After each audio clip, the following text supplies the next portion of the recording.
Hello, hello, folks. Welcome to Loud Equals Funny podcast, Yes. legally sanctioned podcast owned by China. Episode number 16, Yep. You could say that we are the official podcast. the official CC The podcast. official trademark Yes. podcast. I sure do love my Bing Kidding. Bing Oh man, I'm all about that. And my social credit score. If the check cleared, I like it. You know, Mine finally hit 999 yesterday. I was happy about that. Then it went Oh, down dude. to 4.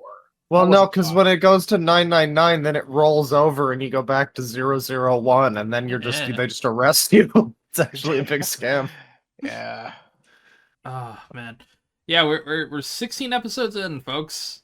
Now we are officially Wow. too old for EDP. That joke Actually, is now. I'm pretty sure we're on 17. No, we're 16. I think the last one was 15, wasn't it? Yep. Oh, yeah. I see it. Yeah. Okay. I got my numbers mixed up. You're That's good. okay. Yeah, fuck. Uh, We're recording this Monday the 18th, which Yep. hey, 7 days after 9/11. Yep. Hell yeah, dude. And one day after Grand Theft Auto 5 turns 10 years old, which Yeah. Yeah. we're planning on doing a bit of a series retrospective thing, kind of like we did for Assassin's Creed, except I've actually played all of these games, so GTA Yeah, 5 is yeah. now I've This even is now played older with than I've its even played current with player top base. downs, man. Yeah.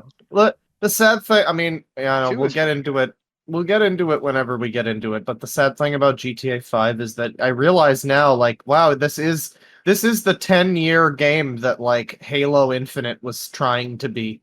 And it actually did work, and as a result, it fucking killed the series, basically. Yeah. In a way, yes. In a way, no. It's like some of the grandest highs have been hit by GTA 5, but it's also like we've been due for a new game in the series for a little bit now. You know, Yeah, just it's been a bit. like I'm with Bill Clinton guy number 2. Bill Clinton wants to play Grand Theft Auto 6.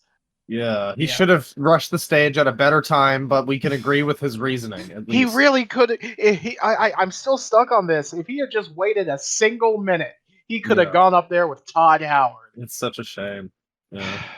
uh, But I will say, I don't know, I mostly just miss when AAA games didn't all take 5-6 years to make. Yeah. Especially when you get Sonic Frontiers. That one took 5 years to the day from when Sonic Forces came out to See- be released. See, it's And about, that game is not 5 years of fucking progress, goddammit. I'd say it was about 5 years between 4 and 5, right? Yeah, Yes, it was. 2008 and Yeah. 2013, yeah. So you know what that means. 10 years for this game, 15 years for the next game. Yeah. I mean, you'd think that they have enough money that they could literally just hire 1,000 fucking people and get this shit done in 2 weeks. But I guess you that's not think. the way it works, you know? Yeah, it isn't. With bigger dev teams, you have Yeah, a bigger lot dev of teams more in a way problems, takes yeah. consolidating code that 8 different people wrote and stuff like Yeah. that. Well, I know with Halo Infinite, that's what happened because they outsourced a lot of the QA shit and some of the multiplayer stuff to other companies and other random fucking contractors and shit. Yeah, So but- people would be trying to fix a half implemented multiplayer shit and be like, well, we didn't start it and I don't know what was happening here, so I guess we'll just scrap this whole thing. Yeah, it was really fucking weird. Yeah, Microsoft has some issues when it comes to managing their studios, but on the other hand, I don't know. Sometimes things come out okay. Sometimes. Starfield is as good as it was ever going to be, I'd say. Starfield's a lot of fun. I'm not finished with it, but I've been doing the side world stuff essentially. Doing the Crimson Fleet. So Well, it's I've a lot heard of the fun. side stuff is all right. You know, like I said before, I have no to little interest, but again, it's hey, big Microsoft money. There's finally a release by Bethesda Game Studios that isn't a horrendous broken clusterfuck. I Yeah. mean, it's Well- still poorly optimized and has a lot of problems. See, But that's the thing though, because I know at the very least, Skyrim, Fallout 4, and I think Fallout 3, they were functional without patches. Like they were functional at launch. Yeah. It's Well, just yeah. I mean, Fallout New, 76 kind of fucked everything well, 76. New Vegas isn't BGS, but like that over. is Yeah, also New kind Vegas of was absolutely fucked. yeah. It's associated with them, and like New Vegas unpatched would be a crash every couple of minutes, Oh god, and it that's would get Even it would get patched, worse. even patched, it crashes often.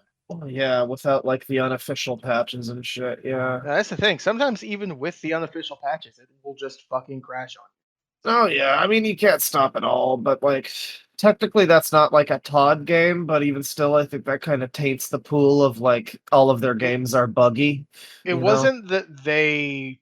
It wasn't they didn't have a hand in making it, but it's still their engine. They still determine Yeah. they still determine the release date, all that shit.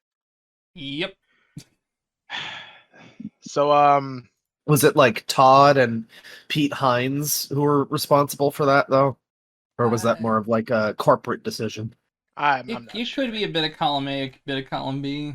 Yeah, I mean P Hines I think is corporate. I'm pretty sure. I think Hold on. think so, so. yeah. How long has he been with Bethesda? I'm not fully certain. He's the senior vice president of global marketing and communications at Bethesda Software. That explains why he's such a fucking shill. He's been there since at least Fallout 3. Yeah. Yeah, I don't know. I mean, like, again, I'd say, you know, whatever you gotta say about the long dev times for these games. I mean, Fallout 4 was 2015, and then it's been, what, like 8 years or something? Yeah. Yeah, about that. And like Jesus you Christ. can't even really count Well, no, Fallout 76 because 76. that was a different studio It was, yeah. and I a mean, different wasn't Todd fucking and state. were they not even involved? Were they really just making Starfield that whole time? How embarrassing. I'm pretty sure they had a small team that was like helping out in like the design aspect, but excuse me. But yeah, it was mostly yeah. Yeah, I mean, I'm not even saying like Starfield is like that terrible, but like from what I've seen of it, it's not 8 years of dev time. The game, that's ridiculous. Yeah, I'd say probably more like 5. Well, they must have like that's kind of what people said about Sonic Frontiers was they must have like restarted development halfway through, or some kind of weird dev hell shit must have happened. Yeah, There must be like a or some proto of- Starfield that exists somewhere. I think what might have happened is that they had issues with like generation because that's the only thing that I can see that's like really different because you know Oblivion, Fallout 3, Skyrim, Fallout 4, none of those had like generated shit, you know? Yeah. But with Well, Starfield, a little bit. I think Oblivion had like speed tree generation when you well, start your yeah, run. but if I nothing remember too crazy. right, yeah, it was like pre-generated before the game shipped. I mean, I wanted to actually. I think I might have mentioned it last time. Hopefully, this will be the last episode we have to fucking talk about Starfield. By the way, for at least a while. At But least until I finish. Oh, by the way, Assassin's Sure. Creed 4. Continue. Yes.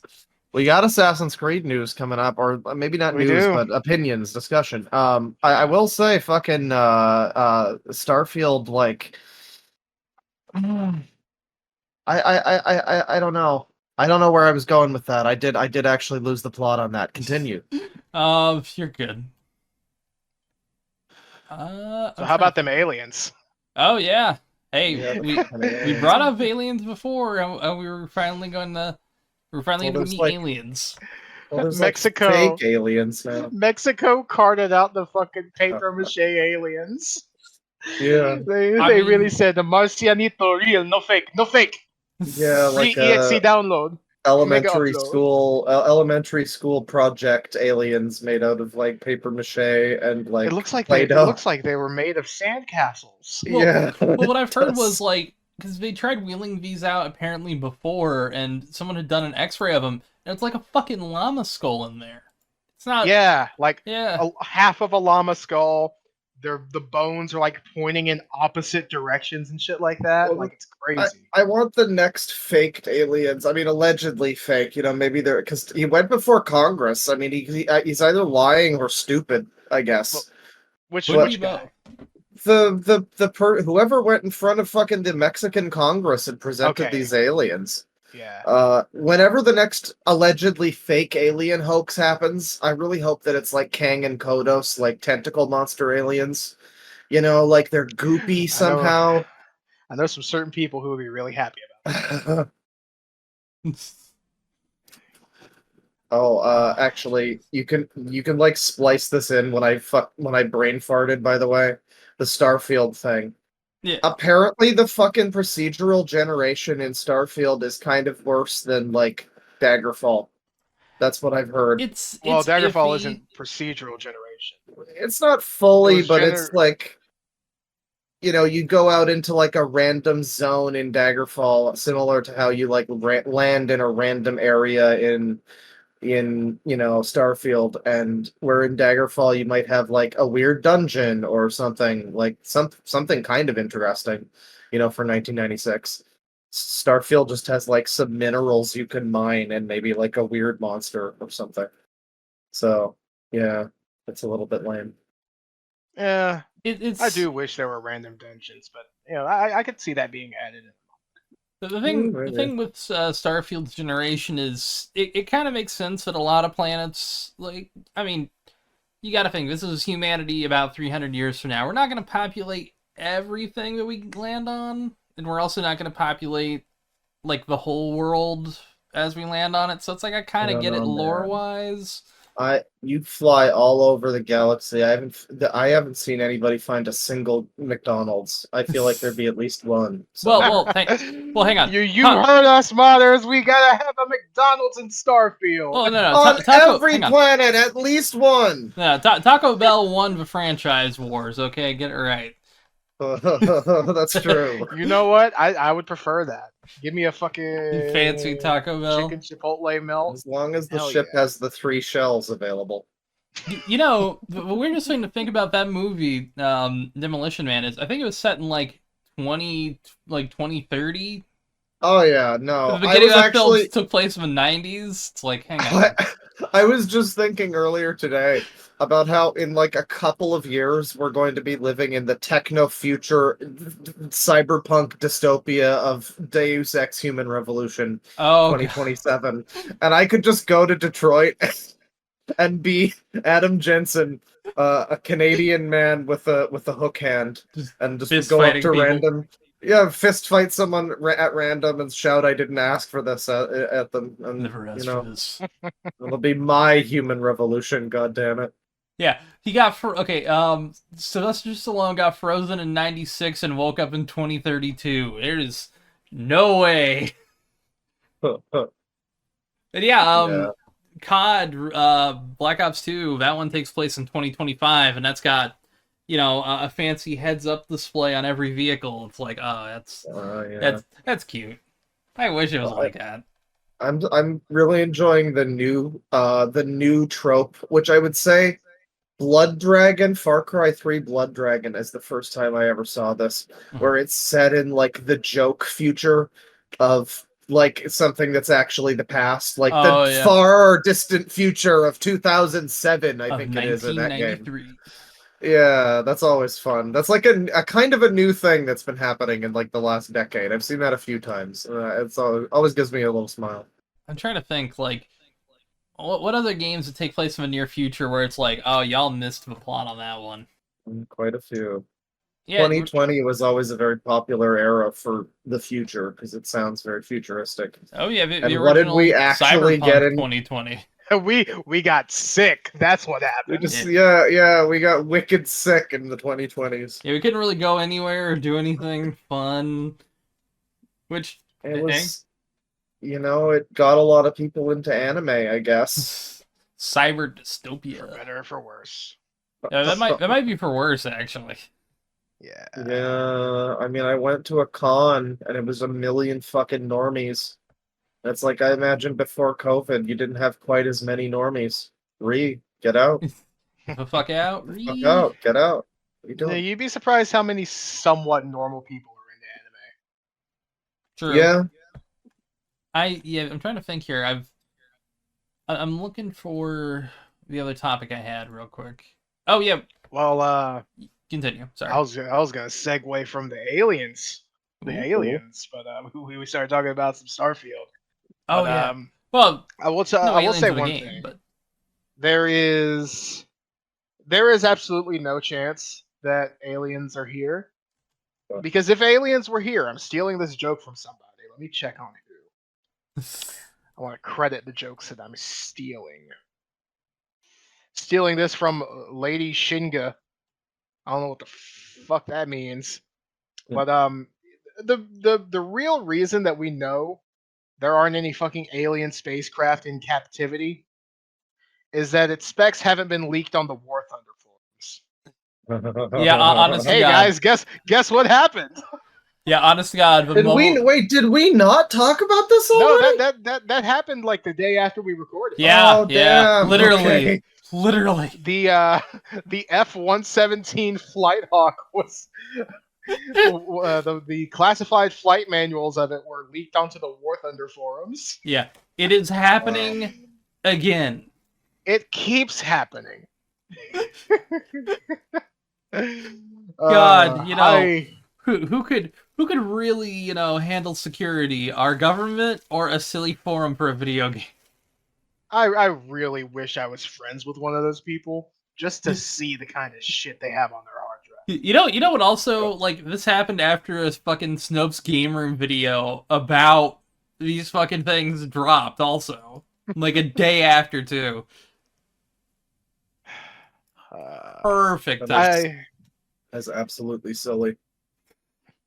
It's fucking amazing. I love it. What we really need is a game. So here's the hint. Obviously, we need a game that's like War Thunder, but it's like Alien Craft.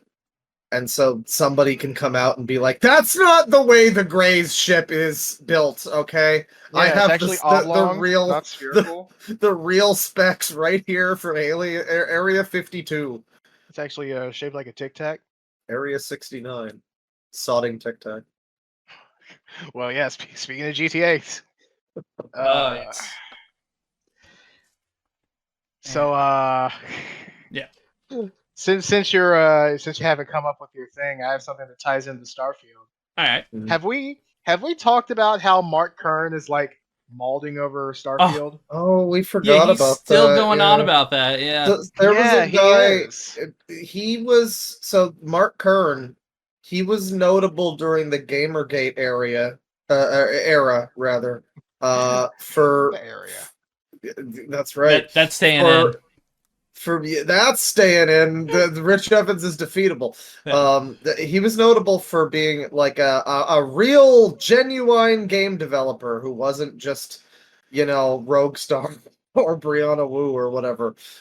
He worked on what? World of Warcraft, I think. Yeah. World of Warcraft before I think before the second expansion came out.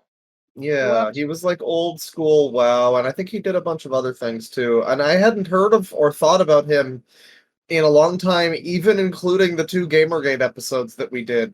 I don't think any of us thought about him at any point. And then StarCraft came out. It was fun to like follow him during the Activision Blizzard sexual misconduct stuff.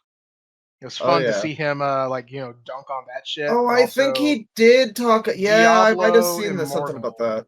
Yeah. The announcement for Diablo Immortal also what was it? Warcraft 3 Reforged. Yeah. Like the shit that Blizzard has done bad, he's always been there to be like, but this again, is why I left. But the grand irony of him saying that after like he basically tanked a game after he left from them. What was the game? Firefall. He only likes to claim the beta version of it, which, hey, the beta fucking sucked too. So he kind of reminds me of a Dennis Dyack type. Oh yeah, a person who's so egotistical it's not even funny. You know, somebody who was involved in some really good quality things and maybe even is a talented person in their own right, but is also like their name is synonymous with the disaster and failure of the projects they're associated with for one reason or another. True, but at least he shipped games. Like, at least Dyack fucking shipped games. Yeah, he did get 2 worlds out to people, or 2 human, 2 or human. whichever one of those. I Yeah. mix them up all the time too. Still, Yeah, they're both they're suck. definitely interesting I've heard games. that. Yeah. I've heard Both that are Two Worlds unfun. 2 isn't so bad. It's better, but it's kind of like, That's not really saying much. I think I have that. I should really play it sometime. oh man. Yeah, no, I'm The just reading funniest his thing tweets, is making and he's the still... ugliest motherfucker in Two Worlds 2 and that orc girl's horny for you. Oh great. yeah. So, what was it exactly that he said about Starfield? Well, it started yeah. because the title screen was posted or leaked or Mm. something, and he was like, "Oh well, obviously the devs here aren't passionate about the game because the title screen's kind of simple," which is the stupidest thing I've heard, Yeah. possibly. Yeah. Which I mean, because like Tears of Bethesda's the always Kingdom has a very, very simple title screen also. exactly. It's just a fucking pan of a mural Yeah. with the logo and some options. And what is the Starfield fucking opening if not a logo and some options with a background?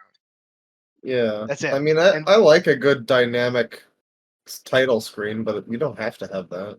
yeah, like Bethesda's always done relatively simple opening screens. Yeah. Like even as far back as Oblivion, where it was literally a pan over the fucking map of Cyrodiil with music in the background and then the options right there in front. It's like a little more interesting even than for Fallout 3 and New Vegas. Yeah, they were which just were just kind of like a slideshows. static, like slideshow. 4's intro was kind of interesting. Well, it where was you're in the just garage like and everything. yeah, it was just like some like crossfades between like different views of the same place. Yeah, And then it was, you have it was okay, Morrowind, which is literally a 600 by 480 JPEG with yeah, again music, the title, and 3 options. which is probably the best of all of those games. Exactly. Yeah. And then you have Daggerfall. Daggerfall doesn't even have a title screen. It just Yeah. says load game, create new game, or quit. Yeah. Well, So, another thing, complaining that a studio doesn't have passion because they have a bare bones title screen is so stupid. this also reminds me of like what's his name? The guy who bitched about Metroid. Oh, God. David Jaffe, Oh, that guy. Yes. Yeah, this reminds me of Oh. that type of take. Where it's like, and I like Jaffe's, I like some of Jaffe's games, but it's also like, dude, you haven't made a he game was of the Twisted industry. Metal, right? Yeah, it's like, dude, no offense, you haven't made a game of the industry since 2012. I don't really Yeah. want to hear your take on new devs. Yeah, and Yeah. like his whole fucking thing was, oh, well, how am I supposed to know that this shootable wall was actually shootable? Have you not played a Metroid game? Yeah, which weirdly Metroid enough, is a game where you shoot the walls to make sure there's nothing behind them. I mean, That's like, what's funny, there are some parts in the game in Dread where it's like, okay, you have to like crawl into a specific corner in a room and bomb like a specific block, and it's like, all right, and that's like necessary for like full progression in the game. There was one part in the water area that was like a little bit confusing. But I remember the one specific part he was talking about was not like that at all. It was really obvious what you needed to yeah, do. because there was like a second room above the room that he was in on the same screen. That is textbook. Okay, this floor I can destroy. Yeah, And or there has to be a something is fucking way up sus. there. Yeah. So, And he going back continues to make weird, takes, and that's why I'm like, I forget what his other one was a little while ago, but Yeah. the Mark Kern thing, it was like interchangeable in my head. That it could have been Jaffe. see, the weird thing is, Yeah. Jaffe really likes Starfield, surprisingly. Oh, Yeah. there you go. And it's like, oh, okay, that's... Felt like he would have been on the other side of that one, but okay. So with Mark Kern, that whole title screen thing happened way before the game launched. This happened 4 days ago. He tweeted, "The difference that passion makes. AAA does not respect gamers' time." And he posts, a thing about how you know, Baldur's Gate got all of these perfect scores: 10 out of 10, 5 out of 5, 100 out of 100. Yeah. I'm pretty sure Famitsu actually is on here. Okay, but like, yeah, posting a whole shit ton of 10 out of 10s, and then Starfield, he's posting a bunch of 7 and 6.5. One's 4.5. One's 5. We're gonna get to that 5, by the way. But he's very selectively picking not the 9s and 10s that it got, Yeah. because the only major like outlets on here are IGN and GameSpot. Yeah. Maybe What was the- Eurogamer, what but it was the says game- Eurogamer. What was he comparing it to? Baldur's Gate Baldur's 3. Gate, Baldur's Gate. which Okay. kind of Different apples and type oranges, of game. honestly. Yeah, Yeah. because I like, mean, they're technically both RPGs, but it's like a very different scope. yeah, it's like Yeah. comparing Pokemon to like Which also, Diablo. like, mind you, these reviews are not for the early access version of a game, which was out for 2+ years. Also, it was funded by Google at one point. So, really, can't say a lot of that one there, Chief, but I don't know. Yeah, Little but a AAA. cherry picking reviews thing. I'm sure there's bad reviews for Baldur's Gate out there. probably. Yeah, I mean, But it's like, not everyone's cup of tea, but it's also like... you were saying something about cherry picking. That's exactly what Mark Kern is doing in this second image, because you have IGN and GameSpot, sure. Then you have Eurogamer.pl. What country is that actually? Yeah, I've never heard of Eurogamer.pl. Poland. I've heard of Eurogamer.com. Eurogamer.pl is, I can't recognize this language. Maybe Polish. It's probably Polish. Polish. Yeah. Yeah. So you had to go digging for the Polish version of Eurogamer, PC Mag, which is different from PC Gamer, Digital Trends, where it's like The if you're fucking- picking digital trends, you're desperate, I think. You're close to picking like ChristianGameReview.com or something. yeah, the Mary Station, MERI Station. What the fuck is that? Literally Oh. who? PC Games In, which I've- is not I've- PC Gamer. I've heard of them, but- Games.cz. I mean, to be fair, like, how reputable really are Oh, the well, big names? Here's But the thing. I know how worse is gonna get because I'm looking at this image. okay, You're gonna flip at the last one, Claw. You're gonna laugh. sure. Gamer.no. This is No, Gamer no. Gamer The no. no. I dropped my The water. so- The So Video Games Podcast. I'm not gonna say. Hey, Mark. Yeah, I'm not Hey, gonna Mark say Kern, who. why aren't we on the list? Yeah, We give Starfield a 2 out of 10. Put us on the list. Loud equals Hell funny. yeah! I Yeah. hate Write our name Starfield. correctly on the check. Make sure. Then you have Worth a Buy, which I think I know. It's like, before you buy something. Yeah. Maybe. I don't know. Because who the fuck goes to Worth a Buy for reviews? And then the last one. The Alright, last so one what's- is fucking Video Game Dunkey. Oh, Yeah. that's a shame. Boy, a review of Man. an RPG of any kind from Dunkey. Man mean, had I'm to not pull a- out the Video Game Dunkey review to make his point. It's so Yeah. over. It is so over. I'm not a huge Dunkey fan in general. A lot of people seem to like him. I find him. The main thing I find is the voice that he does. I don't know if that's like his real voice. Hey guys, it's me. He sounds like the male Sniper Wolf, like baby talk, Mm. fucking Brooklyn voice. Holy shit, it He puts on does. so much vocal fry, it's kind of annoying. Yeah, and then he reviews games that like he obviously isn't going to like, and he goes in like, guys, it turns out I didn't like this like JRPG that's like obviously not for my demographic of people. 0 out of 10. I lost basically every ounce of respect that I had for Dunkey as like someone who knows their shit about video games when he basically deliberately lied about Octopath Traveler's battle system. Because Deliberately lied. Yeah, I deliberately lied. heard people hated that review. I don't remember what he It's said. awful. So he says, "Okay, guys, I'm gonna go up against this battle with a level 1 snail." So what he does, he takes everybody out of his party except for the main character, which, by the way, already stupid decision. Right. And then, see, Octopath Traveler uses a weakness system, but it uses it a bit differently than like Pokemon or other stuff, where if an enemy's weak to an attack, if you hit them enough times, you'll break their guard meter. And that allows you to, do like a shit ton of damage to them. He didn't use that system while fighting that snail. Yeah, And he didn't. knew, he absolutely knew that the system exists because he had already unlocked one of the weaknesses, because it shows you the weakness on, like, right next to the guy that you're fucking hitting. So he doesn't use that system.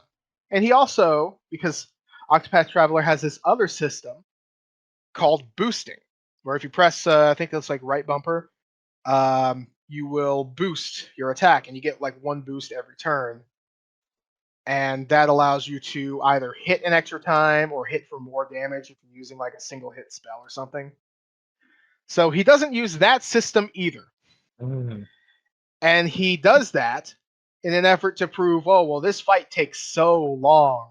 He's fighting a basic enemy and not using the mechanics laid out for him. It would be like if I called Dark Souls shit and unfair, but I never dodged.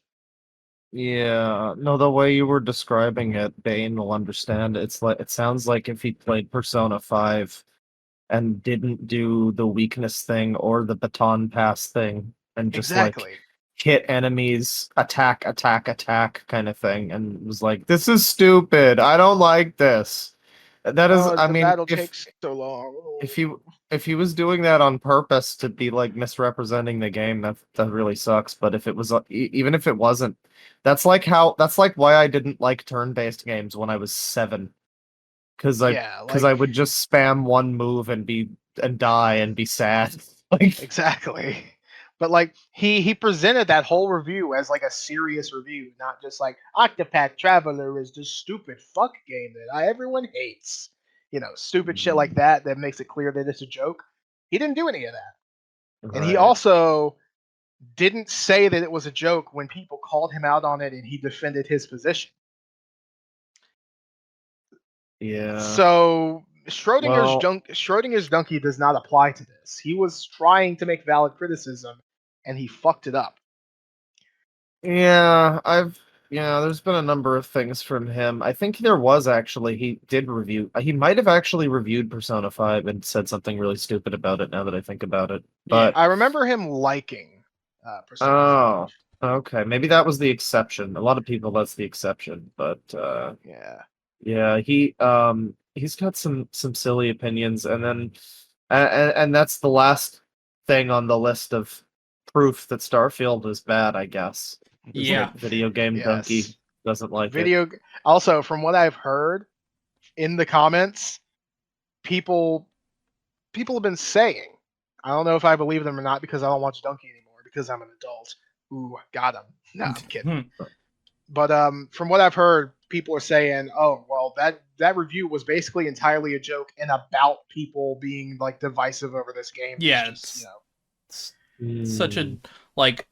It's either he's doing an actual review and his opinions matter and they can be critiqued, or everything is a joke, so none of his opinions matter.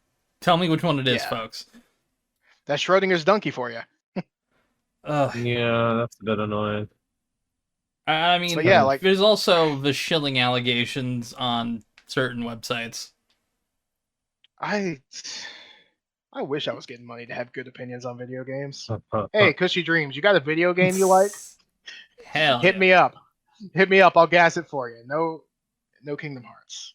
That's my one exception. See, but by saying that, we'll be Kingdom Hearts now. You've jinxed yourself. Depends on how big the bag is. Anyway. I mean, I don't know about that, man. I would gas up Kingdom Hearts for like $7,000. Once, I guess. I mean, I'd say maybe 5. Maybe I'm a little cheaper. See, I set my price high. Hey, I He's a feel. pricey whore. Oh yeah. Oh my god. Yes. Oh my god. I just got an ad on Twitter from sorry. Steven Crowder. Oh god. Can't stand liberals. Need to laugh through the pain. Follow me and begin the healing process. Oh man. He's paying for advertisements on Twitter. Doesn't he have a divorce going on right now? It's funny because it's true. He definitely is laughing through the pain right now, if you know what I'm saying. Got a lot of pain to laugh through. Well, apparently in our state, she could just decide that she wants a divorce. Yeah, that's a good thing, buddy. Yeah, he was actually bitching about divorce being no fault. Like what? I don't know much about Steven Crowder, but I know that he's embroiled in conflict at this point in time. He's the second most divorced man on Twitter, and currently the most divorced man is as we all know, our old friend Glinner. Oh, Which- right. Yeah. I thought you were gonna say The Elon Glinner. Musk. Oh shit. Okay. Fuck. They're in a battle royale guess- for most I divorced guess- men. I guess Steven Crowder's the third most divorced man. Yeah, we really need to have like a Smash Brothers for sad, lonely divorced guys who fight each other on Twitter. We gotta add the incels too. Make it like Marvel vs. Capcom, you know? Oh yeah. Of course. yeah. Speaking. What's up? Oh well, I was just gonna be real quick. Speaking of incels and marriage and stuff, congratulations to Shoe Head for being engaged to whoever the fuck she's with now. I forgot his name. Oh shit. Oh, that's cool. Mazel Yeah. tov. Very cool. I hope they have a very lovely, Let's hope they don't- a very lovely Aryan wedding. Yes. Let's hope they don't end up like Steven Crowder and his wife, his ex-wife. be- Sorry. That'd be unfortunate. So what were you gonna say? I was gonna say fucking Elon, you posted something, one of you two posted something yesterday that was Elon Musk. I forget what it was that he was saying, but fucking Ian the Miles Russell Brand Chong. Yeah, he Oh, was yeah. like supporting About Russell Brand. Russell Brand, who's just like Yeah. a grifter shill, like buy my colloidal silver kind of Alex Jones type at this point. He's also facing allegations. Oh, of course. And Ian Miles Chong, noted Elon reply guy who Elon unfortunately like gave attention to, and I think he follows him. And gives him money. Good Lord, gives him money. And he came along and he said, like, yeah, I think I'm a pretty good judge of character. And Russell Brand, he seems all right. Yeah. Ian Miles Chong, of course, the man who swatted someone and ended up with their dog being flashbanged. More like Very good Ian judge of Miles. character. Ian Miles wrong. Ian Miles doggone. Doggone Ian Miles. Yeah, no, fuck Ian, I hope. Yeah. But also, his weird, like, political shift over the years is hilarious.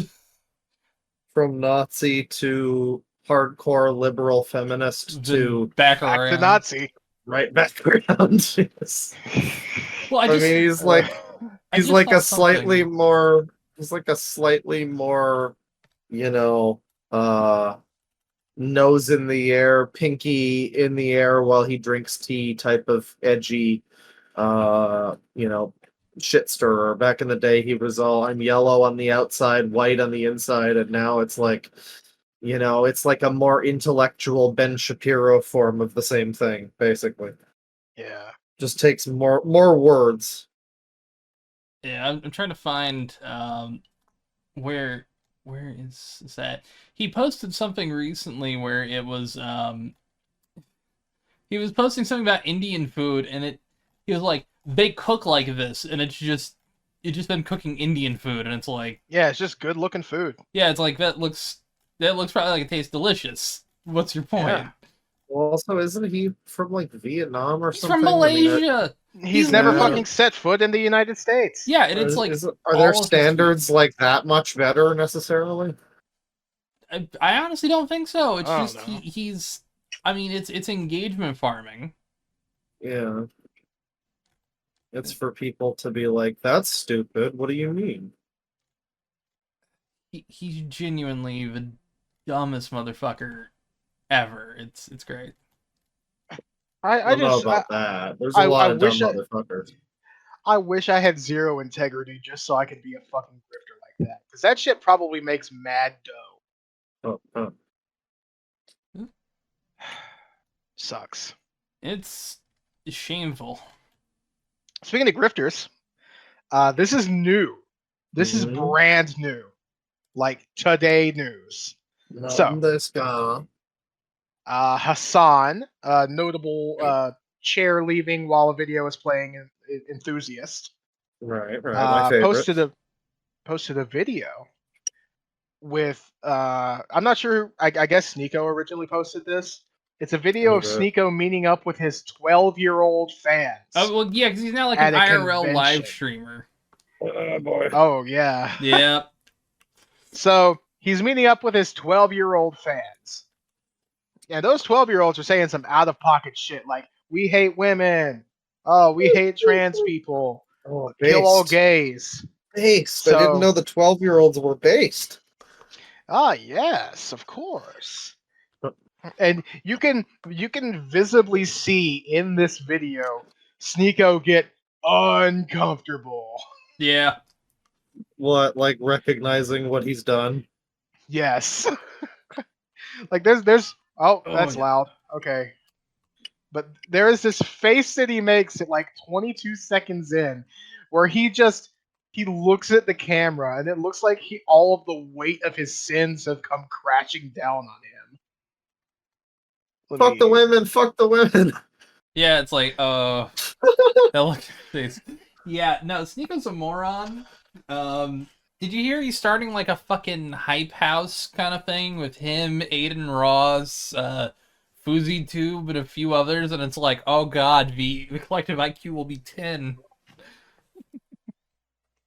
I wonder which one gets to sit in the Sneako chair. Well, Well, Sneako's getting that you chair. know. Well, here's the Yeah, thing. well, Okay, Fuzhou will probably be the one that actually would fuck his girlfriend. Like fuck Sneako's girlfriend. And probably do it willingly, just be like, yeah, alright. Sure. I mean, Fuzzy would fuck Sneako's girlfriend, and it would just be part of his, like, fugue state. He wouldn't even remember it. Yeah. Oh, okay, here it is. I've got the, Sneako says Aiden Ross wants to form Content House with him, Fuzzy, and others. Oh, Ooh. a real brain trust. Oh, and someone named Neon, and someone else named Cheezer, and I'm not even going to possibly look into who those people are. Cheezer sounds like a replacement for Twitter. You guys, that's like the GTA version of Twitter. Oh, you gotta join Cheezer. Every time you log on, it says "cheese to meet you." Cheese to meet you. Man, I'm definitely putting this fucking face in the thumbnail. Yeah. He just looks like. I mean, I would argue that it doesn't look like I don't think he cares necessarily. I think he thinks, bro, isn't that funny? Great content. But it is still, I think it is still definitely notable. The way the kids are just like, ha ha ha, fuck the women. Women are thoughts. Oh yeah, and just that look on his face, though, that is gold. Yeah. Speaking of looks on faces, I did want to talk about the Nintendo Switch version of Mortal Kombat X. Oh boy, let me look real quick and see if I have Yes. anything that flows a bit better into that. Okay, Because I like I'll repost this one too. What can I say? I'm a bit of a bitch. I like when things flow into each other. Everything looks good. I have one more thing on the Sneako though. Oh yes. This almost just in. It was like a couple hours after that happened. Sneako on Twitter saying they are children, obviously joking. This is how I was at 12.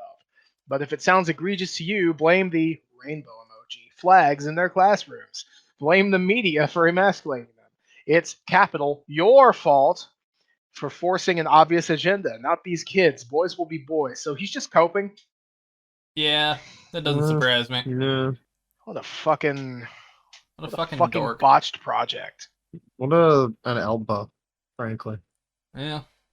Speaking of botched projects. Yeah. Yes. Speaking of botched projects, hey, I did it. rolled it back in. Did the thing. Yeah, no.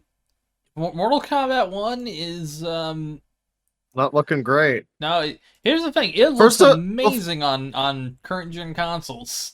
First of all, the game itself is like disappointing people, isn't it?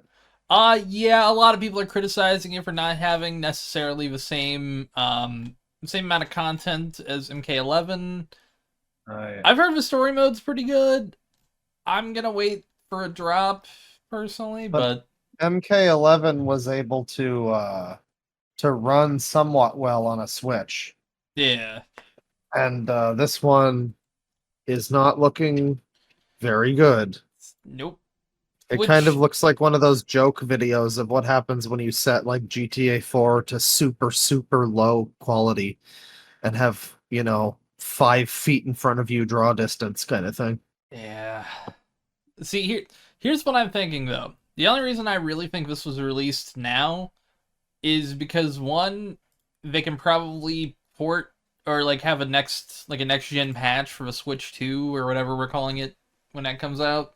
Switcheroo. Switcheroo. That would be a funny name. I mean, They I won't think call it that if they're smart. They don't need another Wii U situation. But it would be funny. it'd be utterly hilarious. But I think the smart way to look at it is the only reason this released now is because they probably got to go ahead and they can do an upgrade patch or something because there's no way in hell that they released it like this. I don't know. Some companies just don't give a shit. So some of them, but the only way I'm thinking is this is like, hey, we can patch it when we get to Switch 2. Yeah, we talked about the Switch 2 stuff. It was interesting then, segue. Yep. They did a Nintendo Direct since this last episode. And there was mostly just remakes and stuff. I mean, there were a few new things. I kind of don't remember everything that was there. I don't remember being like totally disappointed. But it was like Paper Mario Thousand Year Door remake, which is neat. Yeah. What was the other stuff? Do you have a list? I'm trying to pull up a list. It was here. the Princess Peach game, Which looks great. Oh, I like yeah. the looks of that game. Fuck. What else was there? I'm trying to pull up everything. I guess it kind of goes to show how forgettable the whole thing was. Well, hey, if it makes you feel any better, it was not as forgettable as on the same day the State of Play, which that happened. I mean, people were expecting Switch 2 stuff. I mean, maybe separate ways at got that. announced, which is cool. True. We got Paper Mario Thousand Year Door HD. We've got Mario vs. Donkey Kong remake. We had F-Zero 99, which we talked about before we started recording. I'll just say it real quick. I think it's a lot of fun. It looks fun. It's just kind of a slap in the face to people who have been waiting over 20 years for a new F-Zero. In a way, yes, but in a way, no. It's got me hoping for a new game. Yeah, I mean, that's what I'm thinking. On a Nintendo Switch, they couldn't have done the 99 Racer Death Battle concept with it With looking like F-Zero X. even GX. No, even X. I don't think they would have been able to pull off like 100 racers and all of that at 60 frames or whatever. So it makes sense that they went for that aesthetic. For Switch 2, they might this tests the waters too. It's free. Yeah. So new people get into F-Zero. They're like, cool, free racing game. It's like multiplayer. That's cool. It's like it sweetens the pot for people that are paying for the thing, the online thing. And then when the Switch 2 comes out, maybe they put out F-Zero Maximum Hyper Dick or whatever, and it's got a whole campaign, and it's still God, in I wish we could make that the name of the episode. We could just censor it a little. Yeah. Maximum Hyper Richard. There we go. The sad thing is, though, you gotta know, like, if they make an F-Zero GX successor, for multiple reasons, it's not going to compete with the actual game, like the original, the one that you're hoping that it will, because like, yeah, you know, I don't know. They never seem to. All of the Mario Kart, you know, not Mario Kart, but like Mario sports games, they're never quite as good as like the old GameCube one that people remember. Things like that. And whenever I mean, I guess Metroid Dread is kind of the exception to that. You know, Pikmin 4 was, you know, pretty good, from what I've seen. But like, I doubt that if they make, you know, a follow up to that, that it's going to be, you know, all that interesting. But I yeah. mean, yeah, but also like Nintendo's known to like take a dormant franchise and just kind of hit it out of the park with it. Like, I mean, Metroid Dread is perfect Yeah. Yeah. because last time there was a Metroid game, it was on the Wii. Yeah. And it was, we don't talk about it. Yeah. Yeah.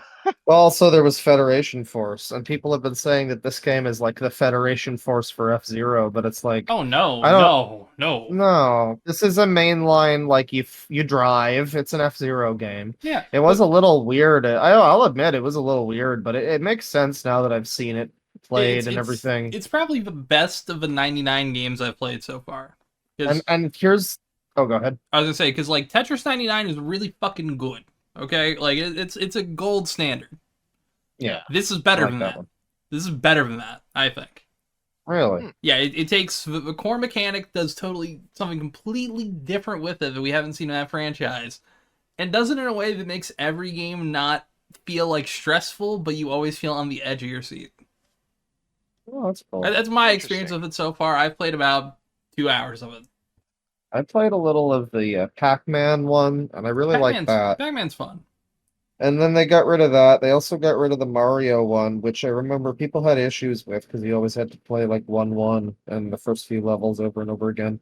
Which would have been cool if they made something like that, but it had levels from World and 3 and stuff like that. Or if And Oh, they literally just did what fucking what Mario Royale did and just randomize whatever like the course that you play, the oh yeah, I stage. forgot they did destroy Mario Royale for that. Yeah, yeah, that's which that yeah, did at the happen. end of October, which hey, technically this will wrap into something I'm gonna talk about later. Yeah, October 8th, it is planned to shut down Pac-Man 99. Oh dang. Yep. Jeez, Um, What a October. shame, because that's a really good game. yeah, I thought they already shut it down. Damn. Yep, still going for a few more days. Play it while you can, folks. I Well, guess so. hopefully hopefully this will be out by the time they have. Oh, it'll be out by Yeah, I hope October not. 6th. Yeah, I will say the last episode that we did, I mentioned there were like leaks about that direct, and it seemed like most of them were true. Most of the, you know, the ones I mentioned at least. The guy who was talking, who leaked Wonder before it was announced, was saying that there was going to be DS and Wii remakes, and that was the Another Code recollection, which looked really nice. They've got a very nice box art of like the girl's face, but it's like kind of artistic. It's pretty cool. And I remember the DS one. There was a sequel on the Wii that was in Japan only apparently, and that's part of it. So that's kind of cool. Yep. And yeah, it was. Another thing about the F-Zero though, I will say the F-Zero the other, I don't know if I ever mentioned it on the podcast, but I have to bring up the fact that a new F-Zero game, the other reason why it would never be as good as GX, taking a big draw of breath, is because the F-Zero GX was made by fucking RGG Studio before they made Yakuza 1 when they were still Yeah, making it's like fucking Super based. Monkey Ball, and they Yeah. basically beat Nintendo at their own game, literally their own series. They made it like 60 FPS at the fastest fucking racing game anybody's ever seen ever still. And it's like really hard, and it's like a classic, and it's got a weird story mode, and everybody loves it. And Nintendo lives in fear of F-Zero GX because they're like, Sega fucking beat us at F-Zero. They Yeah. really are better at going fast. God damn it. Yeah, And now fucking they just can't bring it back. like the GX movie, they did the arcade AX, which Yeah. technically through some ways you can play on the GameCube version, but you got to do a lot of like Game Shark codes. But Yeah. Yeah. but you know, they fucking nailed it. It still looks really good, especially in emulators like Dolphin, like Oh, upscaled. Fucking it's pretty. It's pretty. Yeah. Also, yeah, I'm gonna rapid fire some of the other stuff they announced. Splatoon 3's DLC coming in spring. Oh, what do you guys think of the Super Mario RPG remake they're doing? It looks really good. It's I hope they very keep pretty. like the cool shit that Mario RPG had. I think they're probably going to I think they drew attention to the secret boss. There was a shot where I'm like, wait, that's where the secret like FF themed boss is. But Yeah. I think they didn't show the boss or anything. They might update it to be like something more like modern Final Fantasy. That's my conspiracy theory about the like secret boss. I do God, like what you're they gonna have to said. fight lightning. Oh god. Jesus Christ. Fight the thing Yeah, that just- almost killed just- Viserys. Fight like no, that would be great though. Your boss is like an androgynous like Kuja Sephiroth type of character instead. But I don't know if Square is actually involved in the production of this. Yeah, they're developing it. Oh, they are. Okay. Yeah. Well, Nice. that's cool. Maybe they're. Yeah. The one thing, when they showed it at the direct, it concerned me a little. That apparently there's now a thing when you attack. There's like a move that you can do while attacking that will just attack every enemy that on the screen, and it's like that seems like that'll make things really easy. But I mean, I'm not sure what exactly the context of it is. It might be situational.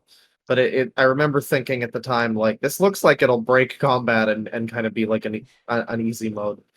So I don't know about Keep that. a pin in that, by the way. Okay. I'm trying Remember that. trying to see here real quick, like if it says exactly who's developing it, but Google's being a pain in the ass. 1 second. Of course. Well, I hope it's the same people that developed the DS basketball Mario game that had like the white mage and black mage in there because it was a Square Enix game for some reason. A Yeah. fucking Square Enix Mario basketball game. It's the weirdest shit. I'm sorry. Oh, you're good. Yeah, Square is remaking it. Right. Nice. Okay. That's pretty cool. Well, that's cool. Yeah. Yeah, I like the strange little art style it's got going for it. It's similar to the Link's Awakening art style, but Yeah. not quite the same. Yeah. Yeah, I think I think it fits more than the Link's Awakening one personally. Eh, I was fine with the Link's Awakening art style for Link's Awakening. I still like it.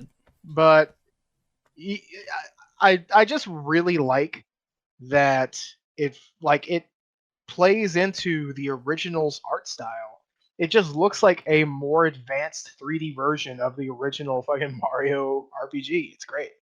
yeah, it's pretty nice looking. And that game, I feel like that game has been kind of largely forgotten in the wake of the other two Mario RPG series, and now there's that. Now the main Mario RPG and the other most important Mario RPG are both going to be on the Switch, which is really funny. Yeah, that is cool. But I don't think Mario RPG has been forgotten because everyone keeps asking for it on Switch Online. That's true. Yeah. Which is weird, I guess, that they probably will put it on there once this is out, but I don't know. On the other Yeah, I hand, mean they put Link's Awakening on it. okay, yeah, they might wait a while then and just be like, buy the game first. Fuck you. Yeah. You want our Mario RPG? Well, we have purchase Get options. available for $100. you. 100 Canadian dollars, please, for this SNES game. Yeah.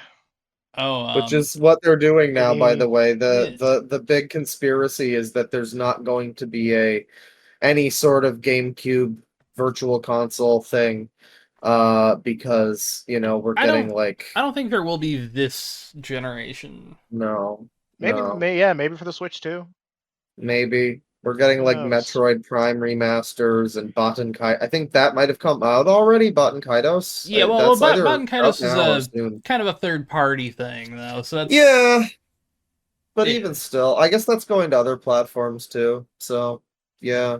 But it is still like people were kind of hoping like, are we going to get Double Dash? And like, no, nothing. Just have to just not emulate those because that's illegal and wrong, and just never play them or remember them or ever think about them. Okay, that's cool, Nintendo.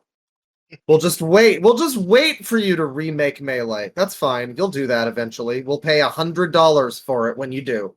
Yes, of course. We're all functioning, we're all, we're all We're all doing legal billionaires. things. Yes. Yeah. We're all just able to afford these Well- GameCube games being sold back to us at full price with minimal fucking. I don't know if the Paper Mario has any real upgrades or anything outside of like widescreen. I don't know if it's a full remake. As far as I know, it's just like an HD and also like, making sure everything looks nice in a widescreen presentation. Yeah, Which So, which like- can be hard, but I guess. But they really did the fucking bare minimum with like Sunshine, man. And they still don't Yeah. have Galaxy 2 on that whole console. honestly, I am genuinely Yeah. surprised. Galaxy 2, I think, would sell more in a way. Yeah, because Yeah. like a lot of people say, oh, well, Plays it's because of better. the IR functionality, but like Who gives a shit? they did that for Mario Galaxy. Yeah, it's like Yeah. they really did make everything work for the Switch's Joy-Cons.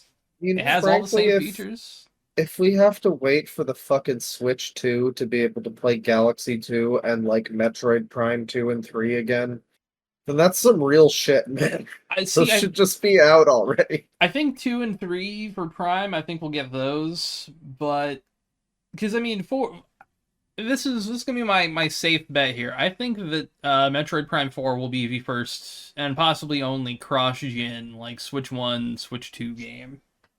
And it was announced when the Switch was announced. Yeah. 2017. Like, To- wow, yeah. To be fair for them, it's Switch developers once, but also I mean- like fuck.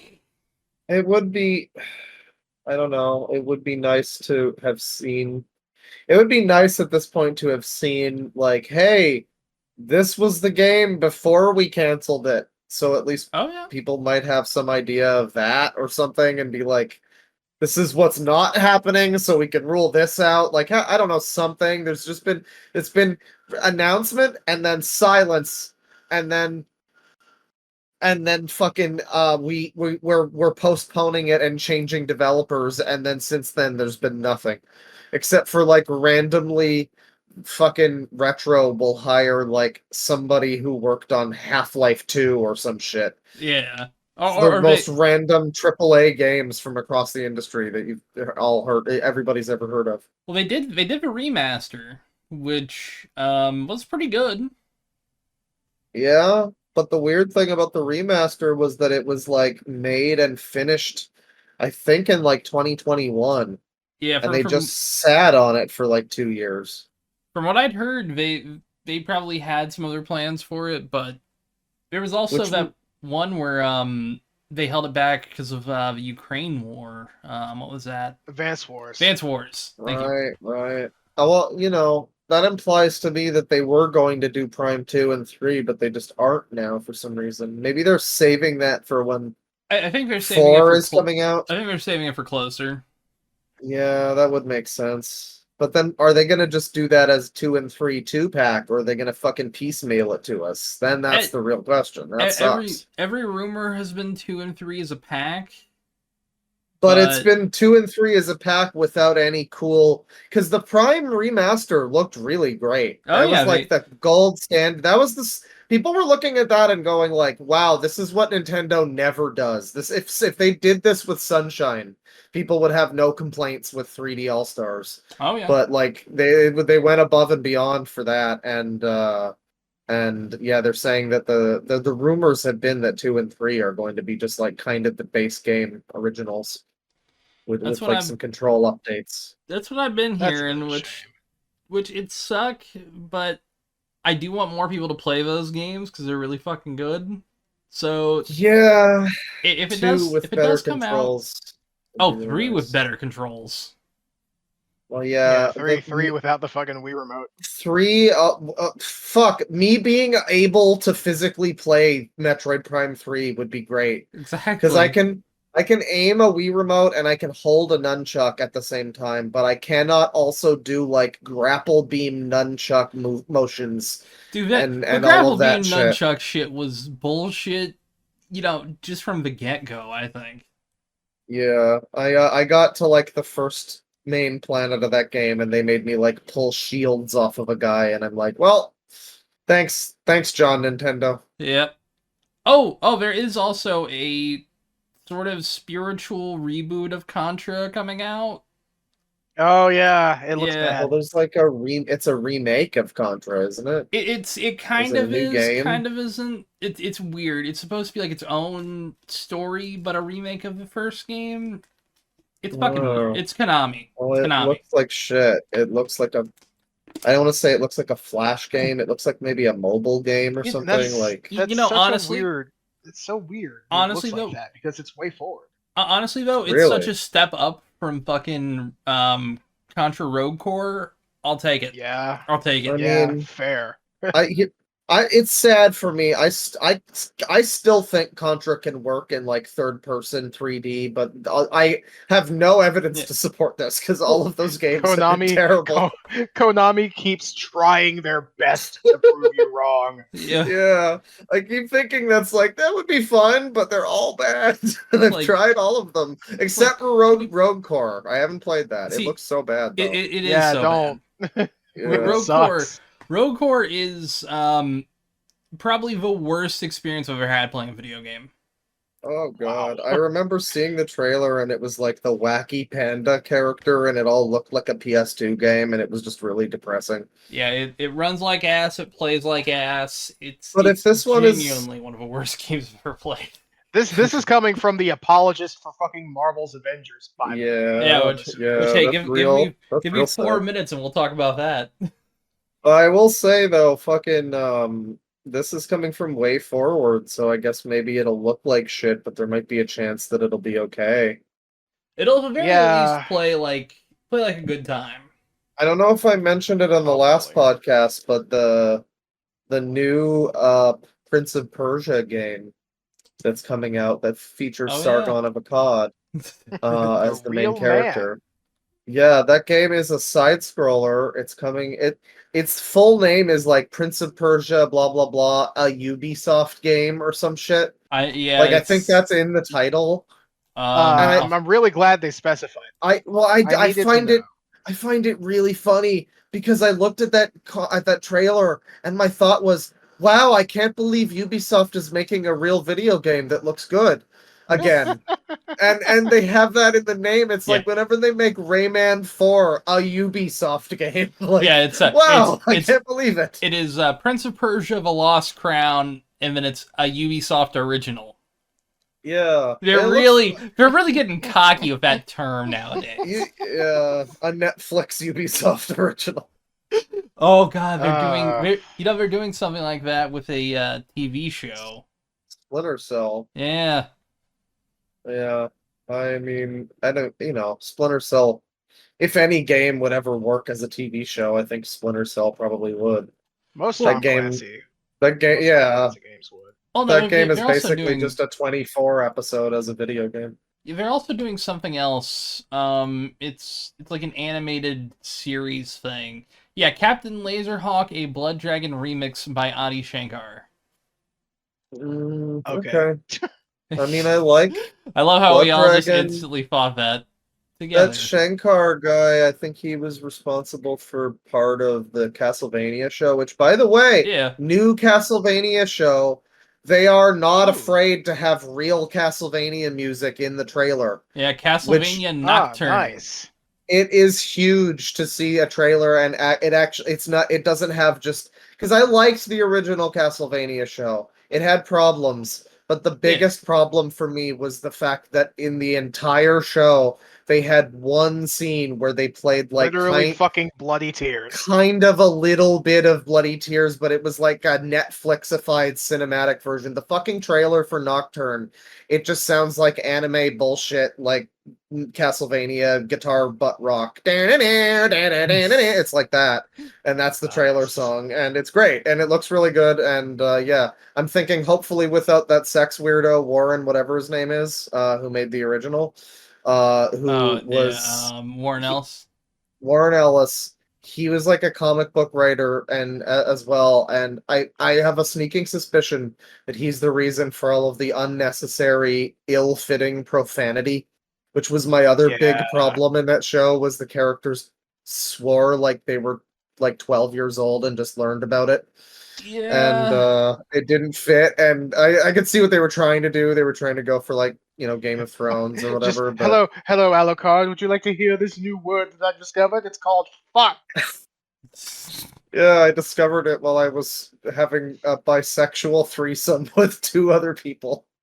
That show was weird, but I like that show. But yeah, no, the new one looks pretty good, so that's cool. I'm excited for that. And- Oh, Bane, you got to tell us about Avengers now. yeah. Well, There's no Yeah. segue between that and Avengers. Yeah. Just get rip off the Band-Aid. Bane. After So, after yeah, that, after um, that, we should probably hit the ad break. Yeah, yes, sounds true. good. I'll talk about because there's a few things technically. So the original version of Warzone Caldera, as it's currently called, will be technically shut down at the end of I think the week. So that's kind of that a sucks anyway. weird. That does well. Okay, Well, it is kinda that the sucks. one? Is that the one that they had the Godzilla? That's one they had mode with on? Godzilla. Yep, that was it was Yeah, through I Modern played a Warfare bit of that. 2019. Lasted 3 years. It started in March of 2020. Honestly, you could start a conspiracy theory about how that's connected, but we won't go there. It lasted all the way through until Modern Warfare 2 2022's launch, where we're now in the Warzone 2 era of it being still kind of a pain in the ass to play. Yeah, I Yeah, played a little bit of Warzone. I think I like it more than, some of the it's battle royale type games, it's but probably the not best. much. It's probably the best free battle royale that isn't named Fortnite. Yeah. Well, it's Um, You also really had to like specify. fucking 200 gigabytes or something, so that can Yeah. kind of eat a bag of dicks a little bit. well, now, okay. The best thing about the Warzone 2 era is it's a lot smaller. Mind you, for me, it's a lot bigger because I have everything installed, but it's only like 60 gigs to play Warzone compared to, I'll tell you in a second here, because I reinstalled it to play on its last couple days. 111.2 gigabytes. Jesus geez. Christ! Yeah. I mean, the sad well, thing is that's not even crazy anymore. Yeah. But you also have to think that includes 3 games worth of weapons, operators, different kinds of things. So there's a lot there. I'm pretty sure all of the Resident Evil games on a hard drive isn't even that much. Yeah, Yeah. well, I'll also blame the fact that Treyarch does not know how to compress audio, and that's why Cold War is. Let me tell you about the campaign here. Cold War is 249.1 gigs of everything but the campaign installed, which adds 65. I'm gonna shit. Oh, I hate how much this takes. But yeah, we won't have to worry about that until the next year, because that's Treyarch's next year. But yeah, then Avengers, Marvel's Avengers will be delisted from all platforms on the 30th, which it's also We are the champions, Hey, my friends. it's only $4 if you guys want a single player game that'll Fuck last shitty you. live service fucking games. Da da da. Fuck you, Bane. Yeah, fuck you. That game sucks ass. Fuck off. I will be buying every one of my They Steam wouldn't friends make- list a copy. They could have made. I'm not gonna accept it. They could have made Deus Ex 5 or whatever, and this happened instead. Well, yeah, but they made the best of what they were forced into, I think. I mean, It I've was heard that the totally characters- it was totally a square decision. I mean, who gives a shit? At the end of the day, it's like the game sucks ass. I've heard that the characters are fun to control, but all in service of what? It's like It is probably the best Hulk game we will ever get, except for the Incredible Hulk Ultimate Destruction on the GameCube. This is as good as we're ever going to get for that, because I mean, who gives enough of a shit about the Hulk, even at this point, to make a better Hulk game? I would give Hulk is anything fine. for like Ultimate Destruction too. I could see like a World War Hulk where he's on like another planet or something. That'd be a good game. I mean, now Yeah. the floodgates are open because the Spider-Man 2 game is coming out soon. Wolverine. And I know Wolverine is happening. Wolverine. And the fucking I know Yes. we're ad read soon, but I Yes. will say that briefly talk about the state of play thing that happened. They Yeah. talked about Spider-Man 2, and one of the things that they mentioned in the trailer was there's going to be Marvel villains who are not in the Spider-Man universe or something. So that means like I don't know, fucking Daredevil villains or Moon Knight or some shit, some I'm- wacky like non-standard Marvel stuff, which is pretty cool. I mean, You I know? want to see who they're teasing. I'm excited for it. Spider-Man 2 is one of those few games where I'm like, fuck, I kind of want to buy the deluxe edition just 'cause I'm excited for this fucking game. Yeah. I don't know. I'm looking forward to it. But there's a lot of the only thing is basically most of the suits that they showed off for the second one Yeah. are they all just appear to be new ones, which are kind of cool.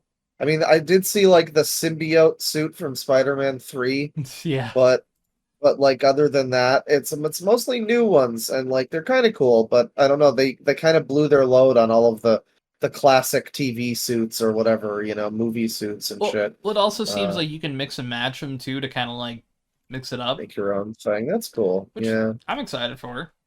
I'm looking forward to whenever they make a Daredevil game that we can't see. That's gonna be great. Now, the other big thing from the state of play, I don't think there was much else, but it was the Final Fantasy VII Remake 2 thing, Yeah, which which looks looks cool. really good, and also so okay. I don't know if you saw that like little exclusivity window they have. It's only 3 months long. Like it's Oh wow. super short. Well, apparently, Remake 1, remake, not Rebirth, is going to be like Yeah. playable on the Switch too. So maybe the second part will also be on the Switch too, who's to say? I mean, hey, it would make We're sense. Make it living in multi-platform. old times, it's at least going to be on PC. So that's good. Man, I'm scrolling through here and just trying to see what else like because some things have shifted out of October since the last time we talked, but there's some things that I'm just like, man, that's hitting that fucking close. God, my wallet. Yeah, that's the way it is lately. Yeah, I will be picking up Assassin's Creed Mirage and probably reviewing it on the podcast Nice. because that is you just they put out a new little like preview for it like every one of the big publications has, and God, it just looks so fucking good. Well, I have some opinions on that, but Yes. You'll have to wait until after yeah. the sponsor to hear Oh, about yeah. those. Stick around, gamers. What? Guys, we were just talking about the Incredible Hulk, but Yes. you know what else is green and needs to be in my mouth right now? What? Nah, but you know Go what back else? to that. Go back to that thought, Tristan. No. Don't Yeah. don't let that disappear. You know what will make you You know what's green and will make you come? CushyDreams.com. Yeah. Come to what? CushyDreams.com. Come to cushydreams.com. So Cushy Dreams. Yes. I'm sure regular listeners will know all about Cushy Dreams at this point. Hell yeah. I mean, if You you guys if you are want to get, regulars, you know. yeah, of course. I know. I see you sitting in that chair. Hell yeah. Come back for next episode. Yeah, come back. We're gonna say Assassin's Creed again. Watch it, Margaret. Yeah. That's right. You know who you Yeah, are. fuck you, Margaret. You think we won't? Nah, but you if you're a regular, you know all about Cushy Dreams. Cushy Dreams, of course, is the finest in legal cannabis. They got smokable Delta 8 CBD flower and pre-rolls if you're a lazy fuck like me. And you know what? If you're even lazier, you don't feel like flicking Like that lighter. me. You don't feel like flicking that lighter. You don't feel like, you're getting the whole team together to powwow and pass around something. They got you. Because they have gummies. Oh yeah. Mhm. They got Delta 9 THC gummies. That's the type of shit they only sell at the dispensary. That same That's level of that good quality. shit. You get 100 milligrams per pack. That's 10 little tasty little gummies of 10 milligrams. Good shit. Hell yeah. Pretty damn And then, good. if you listen, I know you listening right now, you Mr. Dennis. James Johnson. You're a seasoned smoker. You are constantly high. How do you function? But you know what? Cushy Dreams, they got you. They got you. You can calm down Oh yeah, because they have some Delta relaxation. 8. They have Delta 8 1,000 milligram packs of gummies. Oh yeah, 100 each. That's 1,000. That's 1,000 milligrams in a whole pack. You get 10 little doses of 100 each. That's gonna put you on the moon, brother. Yeah, Uh, you're gonna be so high that you'll miss the next episode of Loud Equals Funny, and you'll have an extra one to listen to once you come down from it. yeah. Exactly. Do you want to do you want to be able to interpret the weird shit that Sean Penn says? Like, for example, him saying that the Will Smith slap at the Oscars made him want to melt his Oscars down to bullets to shoot at the Russians. That's a real quote, by the way. That Oh, is. wait, for what now? What did he say? The Will Smith slap at the Oscars made him want to melt his Oscars down to bullets to shoot at the Russians. See, you Oh. wouldn't have needed me to repeat that if you had just had some cushy dreams beforehand that put you on the same wavelength as this dude. Oh shit. That's true. Yeah, You're no, right. are you guys aware of his fucking book? I'm not. No. Oh, no. So Sean Well, Penn well- has we'll get back to the fucking sponsorship, but Sean Penn has a book that's absolutely unhinged, and it sounds exactly like that tweet that you just said. So yeah, no, that's that tracks. That fucking tracks. And you know what? He probably has cushy dreams in his life too. And Sure he hope probably so. used promo code LOUD25 at checkout when he bought his stuff at Cushy Dreams, because when he made that insane book, the name of which I currently forget, but I do Bob remember Honey, it, who just do stuff. who What just the do fuck? stuff. He has like there's a scene where a dildo is sticking up out of a tuft of sand in the desert, and it's like meant to represent Trump or something. He really hates Trump. It's Orange Man Bad, the book. It's really funny.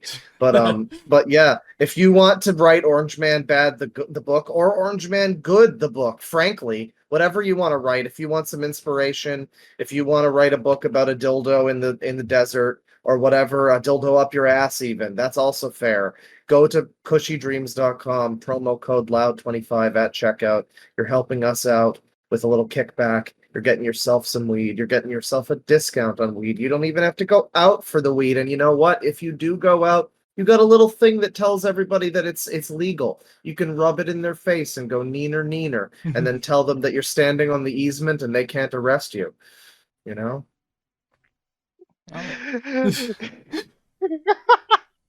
Oh shit.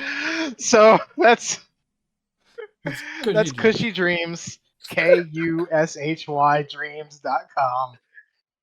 And fill up your cart with that good shit, and then fill it up a little bit more. Because if you use code LOUD25, that's 25% off, baby. That's 25% more money that you could spend getting even higher. Exactly. Yeah, baby. Yeah. Listen, you buy $100 worth of stuff, that's $25 off. Yeah, just Insane. Yeah, just instantly gone. And I don't know how much of that goes back to us, but you know what? Some of it does. Hey. Yeah, hey, helps You us. know help what? You. Damn it. Fuck you, Cushy Dreams. You're too cheap.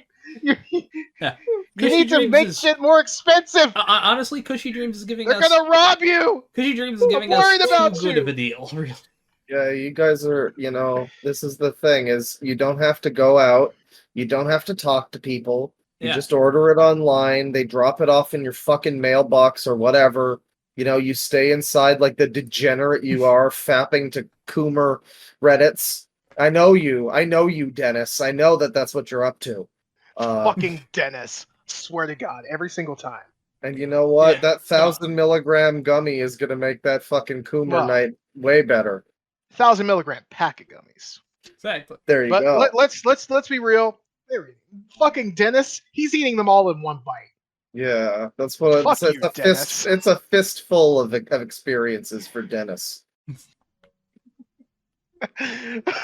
Dennis. So if your name isn't Dennis, go to cushydreams.com. No, even if your name is Dennis. If your name is Dennis and you're filled with shame as a result of it, go to cushydreams.com, and when you buy some stuff, promo code LOUD25 at checkout. There you go. Yeah. Support the sponsors and support us. Yay. Yeah. So what? Assassin's Creed Mirage, huh? Yes. Right. Yes. So you were saying that the Mario RPG remake had this weird system where it I looks had like a feeling this is where you were going to bring that back up again. Yes. yeah. So It breaks the combat. Yeah. yeah, quite possibly. Well, I saw on Twitter, because that's the name of the platform. Right. Elon. By the way, we're gonna come back to that later too. There's a pen. You gonna get it? All right. So I saw on Twitter, because I follow Chris Raygun. I think he makes fun videos. Yes. I saw him post a comment to a tweet. I was scrolling upwards, so I saw it first and then the tweet. But Chris Raygun saying, "This single-handedly killed my interest." And I'm like, oh god, what's happening? Oh boy. And I scroll up and I see Assassin's Creed Mirage gameplay. And I'm all like, okay, surely he's overreacting. I mean, Chris doesn't really strike me as the person who really, really likes Assassin's Creed. You know, he could just be, saying it might even just be something stupid like a microtransaction. Yeah. You know, I don't always agree with Chris. Sometimes Chris is fucking stupid and wrong. Yeah, like everybody. But then I watched the video. Oh no. And the video is I almost said Bayek. What's the guy's name? Oh, I think I can't remember off the top of my head. New Altair. Yeah, Persian Altair. Yes. Is walking down like around like a Kasbah or something. He goes into slow motion, tags a guard up on like the walls. Out. I accidentally pressed play on the video and it's fucking loud. And then he just instantly fucking teleports up to the guard that he tagged and kills him instantly. What? Oh, it's a Basim. Yeah, Basim. So they just have teleporting in Assassin's Creed now. Cool, great. I'm upset. It's disappointing. I just hope it's something completely optional because I'll never use it. Well, that's the thing, because usually in games you build things around like the entire move set that the player has. Yeah. So there are probably going to be points where this is the best option, and other options will put you at like a massive disadvantage. It reminds me of the people that say that you can play Dishonored without the blink ability, which, like, I guess you can, but it's not fun. And, this doesn't sound like it's the same thing, though. What is this exact? Let me see this video. Yeah, go ahead and watch it. But he's walking, like, down on the ground, looks up, tags him, and then just instantly teleports. And it's like... there's a little meter when the thing is showing up that says you can use it 3 times and then it like recharges or something like that. Wow, and that's really lame. Yeah, I mean, I like, really now don't you can want to do be that, but the fucking climbing sucks, Like, they gimped the climbing years ago. And they instead of having that, they could give us better, interesting new ways of climbing up the walls and stuff. Yeah, but instead of doing that, you just teleport one button, do awesome thing. I mean, I'll say this. I think it's really dumb. I kind of hope this game has like difficulty sliders, because I want to play this game on a difficulty where this shit's all off and it's could be just easy mode thing, maybe. It could be. That's what I'm hoping. I mean, maybe. I don't know. I don't want to be over dramatic, but I kind of agree with Chris here. Like, this put a massive damper in my interest to this game. See, I wouldn't mind like having just the mark where it's like, okay, if you could just track the 3 people. The mark would be so cool. In fact, they did that with the Eagle Vision. Yeah. Where if you like look at a target with Eagle Vision, and I think it starts with Assassin's Creed 2. It might be Assassin's Creed 1 actually. But if you look at a target with Eagle Vision and it highlights yellow, once you exit Eagle Vision, it stays highlighted. Yeah. But if you could do that, but with like a pin for like targets specifically that you want to keep track of, that's super cool. But it's just the instant teleporting and instantly killing him. It's just like it's like you're pressing a button to fucking take away gameplay. I don't like that. Well, then also it's like the person that it was in front of him doesn't react until after the animation, also, which is another thing Yeah. where it's like if you're doing this, they should be able to see Well, you through that animation. At Did he least. turn around then and No, he see him was- just He then? might have. might have. He might have turned around because the wall is blocking a bit of the view. Yeah, I mean, If you guys want to watch this, go to @JorRaptor JORRAPTOR and just look through his tweets until you find yes you can ellipses hashtag Assassin's Creed Mirage and a video. it's like a 15-second clip. Yeah, Yeah. Yeah. I saw a video from the same guy who mentioned before Starfield came out that the exploration in Starfield sucked and that it was basically exactly what I thought it was. It's the channel Luke Stevens. He got an advanced little play of the Mirage game, and he said that yeah, I think he also mentioned that like the lines of sight and the stealth mechanics are kind of fucked. So like it would make sense then that maybe that guy wouldn't have seen you until after then or whatever. So that is a bit of a shame. It's like, yeah, they want to do a throwback to old Assassin's Creed, but they're doing shit to like this, and then also the climbing sucks now. The stealth appears to suck now. The combat is way simpler now. I just don't know that that's necessarily a good thing when the games aren't designed the same way anymore. Because I've been playing Yeah. Assassin's Creed 1 recently for the first time, playing, more than just like the first Masyaf area. I'm a few targets in, a couple. I think the last one I did was the guy poisoning his party or whatever. Yeah, I Oh, love shit. Mashtadin. That's a cool one.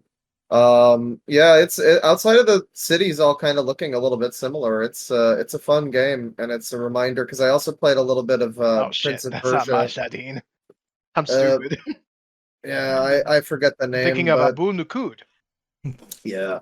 And now I'm gonna be seen as racist. Fuck. I played a bit of Prince of Persia: Sands of Time on the GameCube, and that game's pretty cool. I think I had it as a kid, but I don't remember too much about it. I had the sequel, the Two Thrones or whatever. I didn't Yeah. realize that was like the sequel. I just had it because it looked cool, and it was like too hard, and I didn't really like the gameplay very much back then. But I played a little of the first one. And I was like, oh wow, my immediate thought was, oh, this is Assassin's Creed if it was good. But I like Assassin's Creed, but it is that sort of like, yeah, it's like just like cool, fluid, like kind of action platforming movement. The stuff that you get, they don't have enough of it in the first game. The stuff in the second game where you do like the ancestor tombs or whatever, and you're climbing on poles and shit, and in some like underground thing, and doing like wall running shit. They do a lot of that in the second game, and like Brotherhood and such. That's not really a thing in the first game. It's kind of just a lot of the open world, like assassinating people. But it's still pretty fun. The cities all look a little similar, and also it's a Yeah, well, little I mean there are only 3 of them. yeah. But the other thing that sucks a little is having played 2 before and some of the later games too. Uh, they'll give you a move, like unlock a move, and I'm like, oh right, yeah, this like crucial part of my arsenal. No wonder Yeah, I've been thinking the game the sucks. ledge grab. The ledge Yeah. grab I think is the worst contender. That's Like a other weird than one. that, I do At least think the that combat ones make some sense. Yeah. Yeah. Other than the ledge grab, I think they're fine with the upgrades. Like I like the It's progression. fine The considering that ledge it's the grab should have first been. game. Well, I guess so, yeah. But like I do think the ledge grab should have been like very early and not like Yeah. middle of the game. Or even just like start with it, frankly. It's such a trivial thing to not have. Yeah. I think the I think combat stuff, like that's fine because it is the first game, and if you played it first, you wouldn't even notice it. But just starting, like having played 2, where you have all of that plus more going back to this game, and it's like, oh wow, I unlocked the ability to counter a person. Great, cool. Yeah. Yeah, it's like, Or I do dodge out think of that the way or whatever. I do think that the combat was more fun in the first game though, because even though it doesn't have all of this extra shit, it does have like some stuff that the later games don't have. Like for example, try this next time you play. If you equip the hidden blade in combat and you perfectly time a counter, that's an instant kill.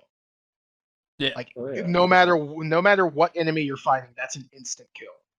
Well, that's usually an And instant it's kill either way. I guess not always. with like the sword and the short sword and stuff.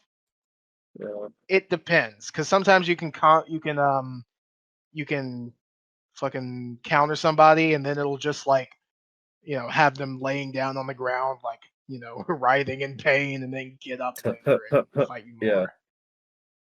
Yeah, I think in 2 they got rid of that. This is turning into Assassin's Creed episode part 2, but Yeah. I have 3 games I've been playing recently, and I wanted this is the one that I know all 3 of you can relate to, so I'm starting with this one. But yeah, no, I've been really liking it. I've been enjoying playing the first one again. The biggest problem is that it has like one it has like one big flaw. It's got no subtitles, Yeah, and that's really that's annoying. very strange. I had this game when I had the first Assassin's Creed when it was like relatively newish, back in like 2010 or so. Like I had it, but at the time I was playing it in the same room where where we were watching a lot of TV shows and stuff. So I'd be playing my game and we'd be watching stuff, and so I had to have the TV muted. So it was just a game I could never play because Yeah. there were just no subtitles. So I never got further than like the first area. And that was very annoying. Oh shit, It's Joel's live. oh dang. Well, it sucks for Um me, I guess. what's he up to? I don't know. It just says told you. Well, that's exciting. I guess last time he promised he would be live tomorrow. I still Alright. have a fucking VOD to catch up on. Fuck. Anyway, sorry, I didn't mean to interrupt you. I That's okay. No, yeah, there's like a couple of things I think I mentioned to you. Like, I wish that they would re-release the game with just like, I don't know, slightly updated controls so that you don't you say that it doesn't happen to you, but I don't, I'm not complaining just for me. I've heard a lot of people say like the classic Assassin's Creed experience is like you're climbing a tower and you try to slightly adjust yourself and your dude just flies to the side of the fucking building and dies. I've never fucking had that happen. I get a lot of Maybe it's a just lot of because I'm good that. at the game. Oh, that's epic gamer. I see no hear no Yes, evil. I'm the most epic gamer. Well, that's fair. I mean, Nah, but like I actually like I seriously haven't had that problem though. yeah, I mean, I know. I remember White Light, I think, was the YouTuber who did like a retrospective, and he had a whole segment of the video that was like, yeah, all of the times when this intuitive movement system just gets the movement wrong, and your guy just like runs up the side of a wall for a second or something. And yeah, like it's a little awkward. It gets a little better with time for sure, but there's little things like that and no subtitles, and yeah, just it's like kind of a Yeah, low the no visual. subtitles. The no subtitles thing actually has just no fucking excuse. Yeah, like there's not even a hack for like a mod or anything. There's nothing. But it's just like it's Yeah. also like a 2007 game. Like it could stand to just get like the Ezio collection treatment, but it's still I don't think it's available to play in like modern. I've been playing the 360 version, so You can. There is a. Oh no. I know, but I have fun with You it. gotta play. You gotta play the director's cut version. It has a Oh, little bit more content. It also just straight up looks better. dang. It's a bit of a bitch to get working with a controller though. You know, Just a little bit. yeah, you'd think it'd Okay. be easier. It doesn't work That's with fine. Steam input, so you had to like, fucking use direct input and like mod it Mhm. to do so. Which that's not too hard. It's just a bit of a bitch. That sounds like the exact issue I had with the game Jade Empire, where I wanted to play the Yeah. upgraded PC version, but it has like shit controller support, and I don't want to Yeah. play keyboard and mouse if I can avoid it, just because of my, disability. And so I played the Xbox version, and it's like this doesn't have a bunch of content, but I kind of don't care about like I looked up specifically like I think I can live without this content if I can just play with it on a controller. Yeah. I will say, getting a controller to work with the director's cut of Assassin's Creed it's a it's a little bit arduous. The actual gameplay itself with the controller, exactly like Xbox 360. Okay, well Yeah. that's cool then. I gotta say though, it's really a shame that the whole entire Xbox 360, there's so few games that have not just been like re-released on PS4 or they're on PC or whatever. Like I look at every game in my collection and I'm like, well, why would I play this on here? Like for the Yeah. novelty of playing Doom 3 on the Xbox, like not even 360, but like Xbox or yeah, San Andreas or any AAA, like what do I want to play like Red Faction Guerrilla on my 360? Really, would I? Or my PC at 4K? I'm Like, pretty sure the only two 360 games that I have that I can't play on like either PC or Switch, Red Dead Redemption, because I haven't got that on Switch, and yeah, I don't really I just don't really feel like technically you downloading it. can now, but I yeah, can technically, but and also DLC Quest. well, I don't know what that is. It's basically a satire of like microtransactions and DLC, and Yeah. it came out in like 2012. So Oh, nice, filled with memes Yeah. yeah, and Although outdated, I'm weirdly, sure. still fitting. it's yeah, Huh. it's pretty fun though. Let me The see if it's on Steam. The Probably could. one main 360 game, well, I guess I have Lost Odyssey. I have a few exclusives, like I have Banjo-Kazooie Nuts and Bolts and Lost Odyssey, and I think a couple others. The main one, though, for me is Beautiful Katamari, which is a particularly good Katamari game, which is 360 exclusive, and yes, still remains 360 exclusive. There's a lot of stuff on the 360 that will forever be apparently 360 exclusive, like Lost Odyssey, even though they could probably just port it, but there's like weird rights problems. But Yeah. you know, that's the thing about the 360. You either need the console to play a game or you really don't need to play a game on the console. That's the weird dichotomy of the thing. Yeah. It's wonderful though. Yeah. I said I've been playing 3 games lately. The other two, I'll keep it a little briefer. I think at least Bane, I know you played the skate games back in the day. Yes. I love those games. Yeah, I I want to mention Skate 4 also, Yeah. but so I've been playing Skate 1 through 3. They're really obnoxious to play. I have like issues with my fucking Xbox Live account. So, and I don't know what the issue is necessarily, but it works on my Game Pass thing, but on my 360, it's just being a penis. Yeah. So every time I start the game, Skate 1, 2, or 3, I have to log out of my main account and then log into like my other account and play on that. And it only lets you have one save file per like gamer profile or whatever. So it's very annoying. All 3 games, it's very annoying. They do that. But those are an example of games that you need a PS3 or 360 for. They have not been Yeah. re-released. And they probably won't be because they are filled with weird product placement from like T-Mobile and like Yeah. Miracle Whip and a bunch of other shit. Oh. Nokia phones and oh yeah, and just music, licensed music. Like the third game has Shimmy Shimmy Ya and I think it has like AC/DC in it and like a bunch of stuff, like popular music. So Yeah. various reasons. The other funny thing is I'll just summarize it thusly. I unlocked a challenge earlier today in the game. I'm just gonna say the name of it. It was called Tranny Ender. And Oh the no. the reason for that I think the name of vertical, they have like street skating contests and then they have contests, but instead of calling them vert like they did in Tony Hawk, they call them tranny contests. Yeah. And it's That's like unfortunate. every time I see it, I'm like, there's probably, maybe that's one of the reasons this is not on the PS4 right now. Yeah. To be fair, they could just rename it. You could, but then there's like dialogue that's like referencing it or whatever. True, and then It's a you'd little also awkward. get people like, this game is woke. Yeah. Yeah. Yeah. I've been playing all 3 of them though. And the first one is definitely like a kind of a weird novelty at this point because you can't get off your board. And so one of the biggest problems in all three games, one of the problems is you can't control the camera because the right thumbstick is board stick like stick movement control shit. So you like do tricks with the right thumbstick. So you can't move the camera, and that's the worst that it is in the first game. And but you can't get off your board even. You can't walk around. You can't walk up a little tiny little staircase or whatever.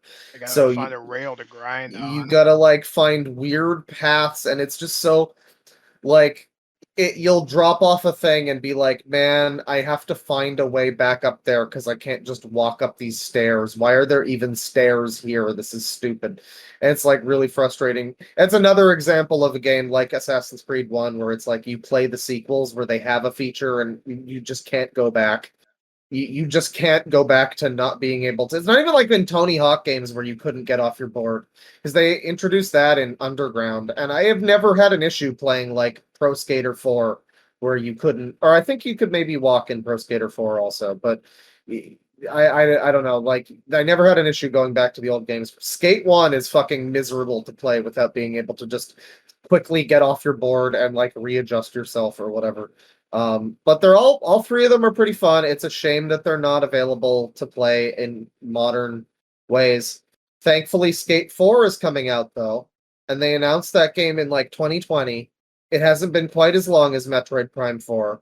But they announced it in 2020, and just recently, as I've been playing all three of them, I've been wondering like what's happening with Skate 4. What I haven't heard anything about it.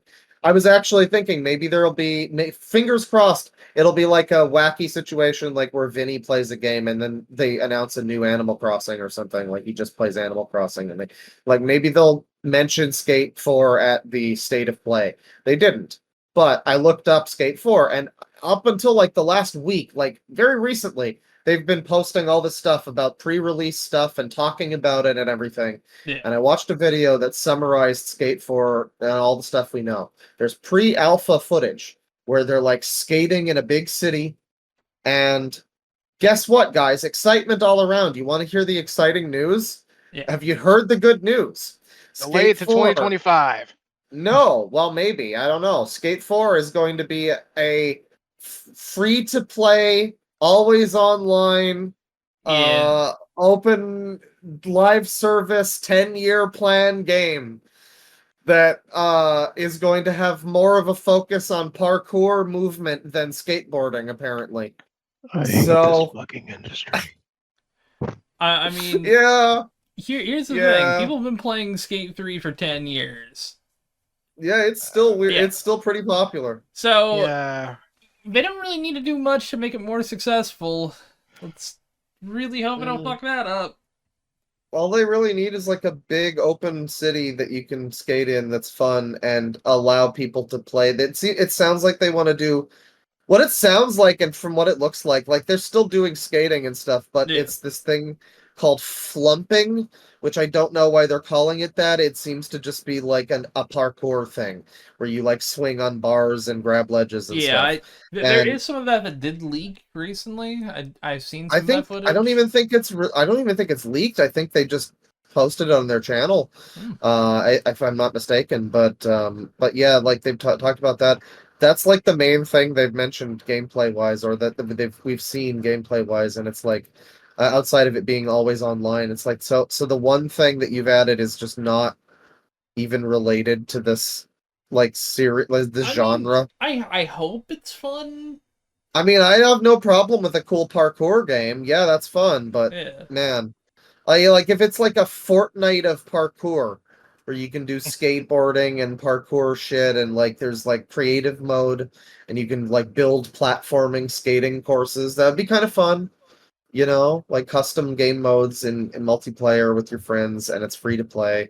I could see that, you know, I could see that. But and like when I heard that, I'm like, you know, like because the original guy behind the Skate series is there, and he seems to be like enthusiastic about it, you know. So it doesn't seem like it's necessarily dead, you know. It could still be fine, but it is an EA live service 10-year plan. Like free-to-play game. Like Apex is okay, I guess, apparently.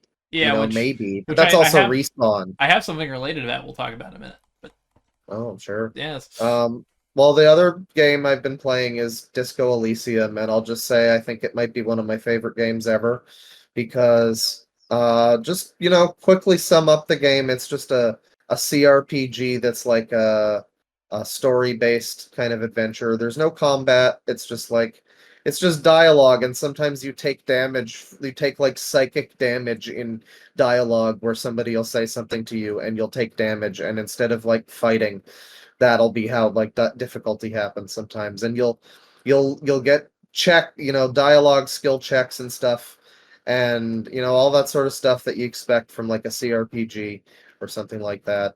But it's like if you fail the checks, it never feels like, oh, I gotta save scum and go back. It's just like, well, that didn't work for me. Got to find another option. And there's a lot of games that tell you that that's the way that they operate. Like, I don't know, a Deus Ex or something. But I find that when I play them, I'm like, no, this is my option. This is my path, and I'm doing this. And I'm very inflexible with a lot of those games, and I will save scum. And even in other RPGs like that, I do that. But with fucking Disco Elysium, for whatever reason, it's very easy for me to just go, no, all right, well, failed to convince this guy to do this thing. I'll have to talk to him later or something. And Yeah. it's a fun story thing. It's got a lot to say about like fucking communism and fascism and big concepts, but also it's funny. And yeah, I've always hated games where you fail and it's just arbitrarily like game over. And not even like death, but just like, oh, you lose, mission failed. Like, no, just Yeah. let me go do another thing to make up for that or whatever. And there's so many opportunities in that game where I'm like, wow, I really fucked this up, but they're still just letting me run with this. And my partner is like, wow, you are really bad at this. And I'm like, yeah, it's okay, don't worry, we'll figure it out. It's a lot of fun, and it makes you want to play it again and be like, okay, well, I'll say this next time and I'll run it this way or whatever. So yeah, just three games I've been playing. I guess more than three because it's the Skate series, but Disco Elysium, definitely one of my new favorites. That's what I've been up to. Have you guys been playing anything? I in a way I've been playing Titanfall 2 again because Oh yeah, they fixed it, didn't yeah, they? they fixed it and they've been doing weird sneaky little updates. Interesting. Yeah. I It's haven't Kind of really been updates. playing anything. I've been taking a bit of a break. ooh. Oh yeah. I'm also slowly trying to finish Miles Morales again before Spider-Man 2. Oh, yeah. Yeah, Nice. that game is kind of okay. I remember being like kind of disappointed by it overall. Yeah. I mean, well, I think the main thing was the story was really poor compared to the first game. I really hope the sequel has a better story. The first game had a really nice Spider-Man story. Yeah. Really top tier, like I would say if that was a Spider-Man movie, it would be one of the best Spider-Man movies. And then Miles Morales, God, just the what was it? It was like the Tinkerer or whatever, Yeah. that was his like I mean spoilers, I guess. It's like his friend or whatever, and it's really obvious that it's gonna be her. But it's like just everything in the story was extremely obvious, cliche, evil white man, corporate Yeah. business, white, like just, and it was The really short the too, thing I and always remembered about the corporate guy is he reminds me of, and I swear to God I thought they'd gotten him. He reminds me of Topher Grace. I thought so too. Dude, I was Yes. like, Topher Grace is fucking killing it. He's doing something in here. Yeah, he's Nope. amazing from Eddie Brock to this guy, Yeah, but it's no. like, okay, they actually gave him a role. Sweet. No, he's just dude who almost like 100% Topher Grace. Yeah. Well, I also remember that game had like some weird puzzles and stuff in it that were like just kind of annoying to do. It's like the Yeah, electric web shit that they like make you do that constantly. I remember that. which I mean, I'm It's not okay that with. bad, but It's not it's not the worst mini game, but it's also like, all right, we've done this 6 times. Okay. but it was a really good one to play on my PS5 when I got it, and it's in the winter. I got it in the winter. Very Oh, yeah. Christmassy game. You got the Spider-Verse suit that animates on the twos or whatever. Yep. It has the special effects and stuff on it. That's Uh, cool. yeah. It also that and Spider-Man Remastered were the first games I've ever seen have a 60 frames per second and ray traced mode. Yeah. It's They're like impressive looking. it's like, oh fuck, you got both of these in here? Okay. Yeah, I was about to say it's disappointing that I'm going to have to buy Spider-Man 2. That was actually the wording I was about to use. That's great. It is though. I don't want to have to spend money on games necessarily if I can avoid it, but man, Yeah, but yeah, I'm it gonna have to looks get that so good. Spider-Man It's 2. like fuck. I mean, I'm dumb in buying COD because I'm used to this series. But So, the only other game I'm really like, ooh, okay. That's one of the few games this year where I'm like, all Well, right. I guess there's also the Alan Like a Wake. Dragon Well, game. yeah, fuck that too. That's in October or November, I think. Um, And who erased his name? I think it's October. Yeah, Yeah, I'm pretty it's sure it's October. October. God, yeah, there's something else in October that I was looking forward to as well. Well, there's Mario Wonder, there's the Sonic Superstars game. Oh fuck me, dude. And the Yeah, fucking Princess Peach game, that's next that's year next though. year. But even then next February, year yeah. they've got Tekken, they've got Final Fantasy VII Rebirth or whatever. Next year also has oh fuck, what else was it? Shit, there was another big one that was Persona 3 Reload. Right around Oh yeah, when it's Final Fantasy comes out. I think it's like February 2nd. The fucking hits are not stopping, guys. Hey, look, Like This even is, into this is next really year. just gonna be the most fucking goated year. I Well, mean, like hey, even into next year, I'm saying, like into the first few months of next year, still have like release, at least one Yeah. like AAA game of the year contender Well, type it's a game fiscal. every month. It's a fiscal year still. So I yeah. mean, Well, yeah, I guess so. but like I was saying this on Halo Night when Spider-Man got brought up, but it's kind of wild that we're living in a year where a Spider-Man game, a big budget Spider-Man game can release published by Sony on PS4 and still not really have that much of a chance to be game of the year. Yeah, I mean, I think it still has a chance for, money sake, like the reason yeah. Last of Us won that time. Last of Us 2, rather. Yeah. But yeah, no, there are like 5 or 6 other games at least that you could point to just from the last couple There's of months. so many. Zelda, Baldur's Gate. A lot of people really like Starfield. Fucking Resident Evil 4, Dead Space, Final Fantasy, Final Fantasy. Yeah. Armored Fuck. Core. Oh, I'm Armored, looking here. Well, Armored Core is less like, Yeah, everyone it's a loves little it. bit. It's more like it's really, really fucking good for like the people who like it. Armored Core is a little too hardcore for everybody, so yeah, it's not appealing to people the way Elden Ring Yeah, did. it's also pretty niche.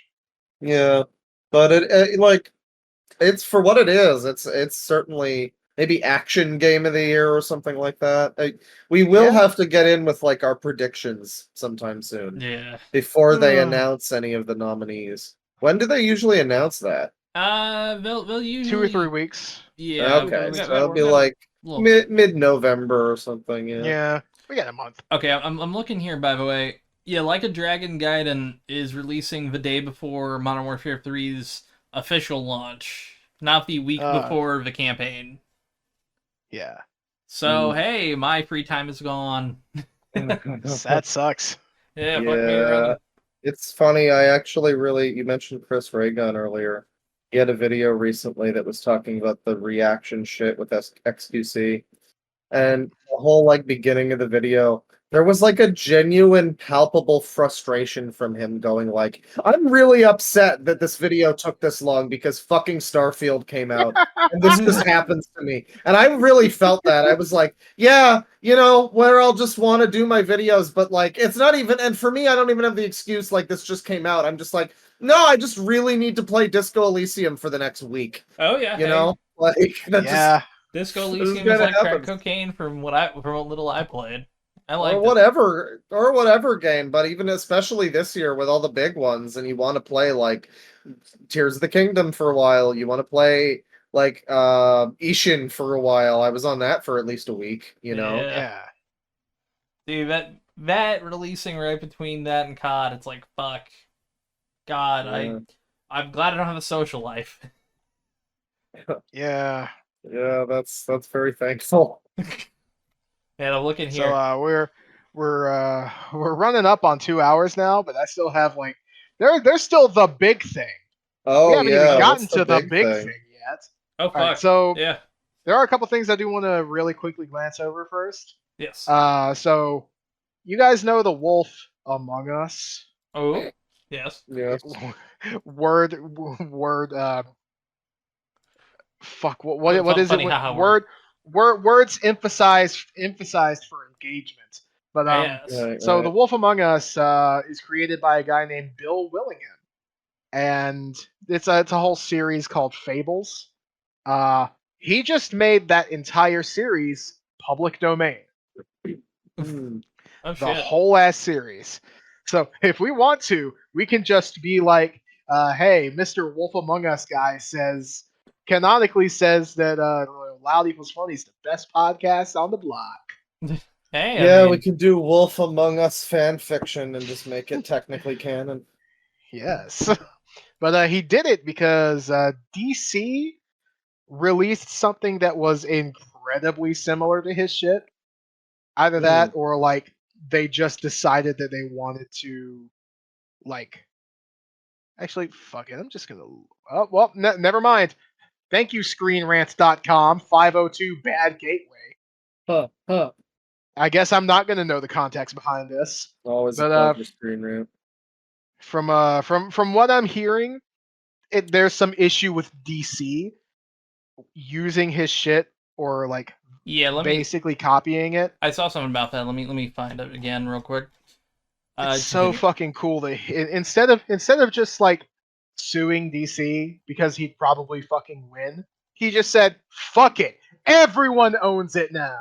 That's pretty based. Yeah, I really like it. Where'd it go here? Hold on 1 second. I knew I had seen it. I just didn't fully read into it, so I was like, I don't know if I should talk about that. It's okay. Uh, Just make sure you cut this part out, Bane. That would be embarrassing if you it didn't. would be. Oh, here we go. Let me see here. Yeah, DC has issued a public statement in response to Bill Willingham's announcement that he has put his hit comic series Fables into public domain, stating the company reserves all rights to the property. In a statement shared with IGN, DC has disputed Willingham's claims about Fables being in the public domain, asserting it is not the case if a company will take any quote-unquote action it deems necessary against the infringement of a property as DC retains ownership over beloved fantasy series and its characters. Let me read this here. The Fables comic books and graphic novels published by DC and the storylines, characters, and elements therein are owned by DC and protected under the copyright laws of the United States and throughout the world in accordance with such applicable law and are not in the public domain. This is the thing that they So own. DC just said, DC just said, no, we own it. See, here's the thing. It is entirely possible that, legally speaking, DC does own it. Yeah. I mean, That it's is entirely possible that wood is a drink, but well, I mean, yeah. like, legally speaking, if they own the publishing rights to it, he can't necessarily put it into public domain. He would not have, he wouldn't have those rights to do that. well, that's pretty interesting. It's weird and annoying, and I get it, but also it's like, yeah. The general argument of art versus fucking giant mega corporate capitalism or whatever. It's an interesting question to try and make your thing just public domain so anybody could run it. It's like, you know what, that would probably produce better results than the Star Wars sequels. Well, in a way, episode yes. 7 and 9 at least. Yeah. I like Like, Rogue okay. One. no, everybody leave your comments. Which Star Wars movie did you like? Engage Yes. with comments. Yeah, did you like Rogue One? I loved Rogue One. I It did. was I fun. did Did you too. did you like the right Star Wars movies, or are you woke? Leave your comments below. Man, I still have not watched that copy that somebody gave me of Rise of Skywalker. I do not care enough to watch it. I haven't seen I Rise saw of that. Skywalker since I walked out of that fucking theater. I saw that in the theater, and I still haven't seen The Last Jedi. The Last Jedi's good. Yeah, I should see it. Everybody's having a weird turnaround on it where they're like, oh yeah, that movie was trying to do something different instead of just Thank God. 500 million Star Destroyers in the sky for no reason. Honestly, I could go on a fucking rant about these goddamn stormtroopers, Star Destroyers. I'm mad. Yeah, and then you cut to like the 5 people on horseback or whatever. Like, yeah, they're just running across it. Fuck it. it's so fucking stupid. I'm really fucking pissed, by the way. I'm gonna go on a very brief tangent about that. Oh yeah. They specified in like a source book or something like that released like right before the Rise of Skywalker that they're just ISD-1s, just regular ass Imperial Star Destroyers, but just twice the size. They scaled everything up to 2 times, which what the fuck? Why? So does that mean the bridge is just 2 times the size? Everyone has to get on fucking high chairs to reach the controls? How the fuck does that work?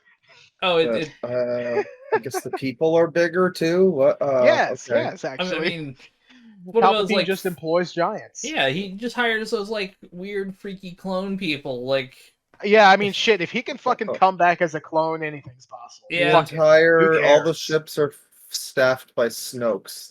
There you go. Yeah. honestly, that would have made the Snoke reveal so much cooler if it just turns At out that it's least like, that would have. Yeah, at least there would have been a fucking point to Snoke then.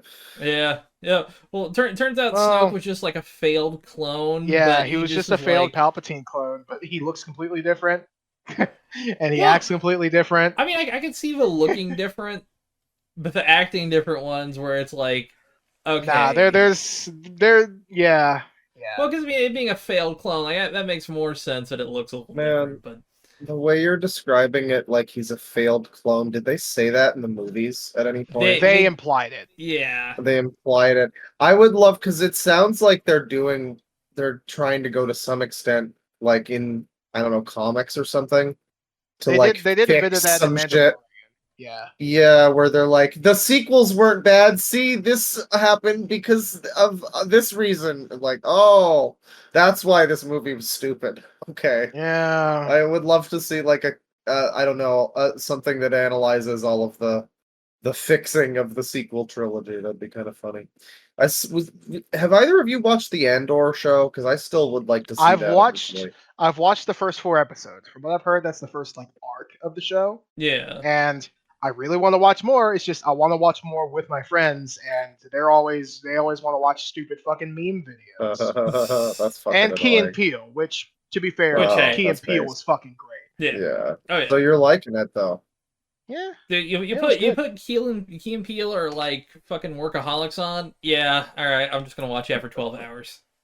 Yeah, we got a little bit silly on Saturday and just kind of sat there watching Key and Peele for 5 hours. It was great. Hey, there's nothing wrong with that, man. Hell yeah. Yeah.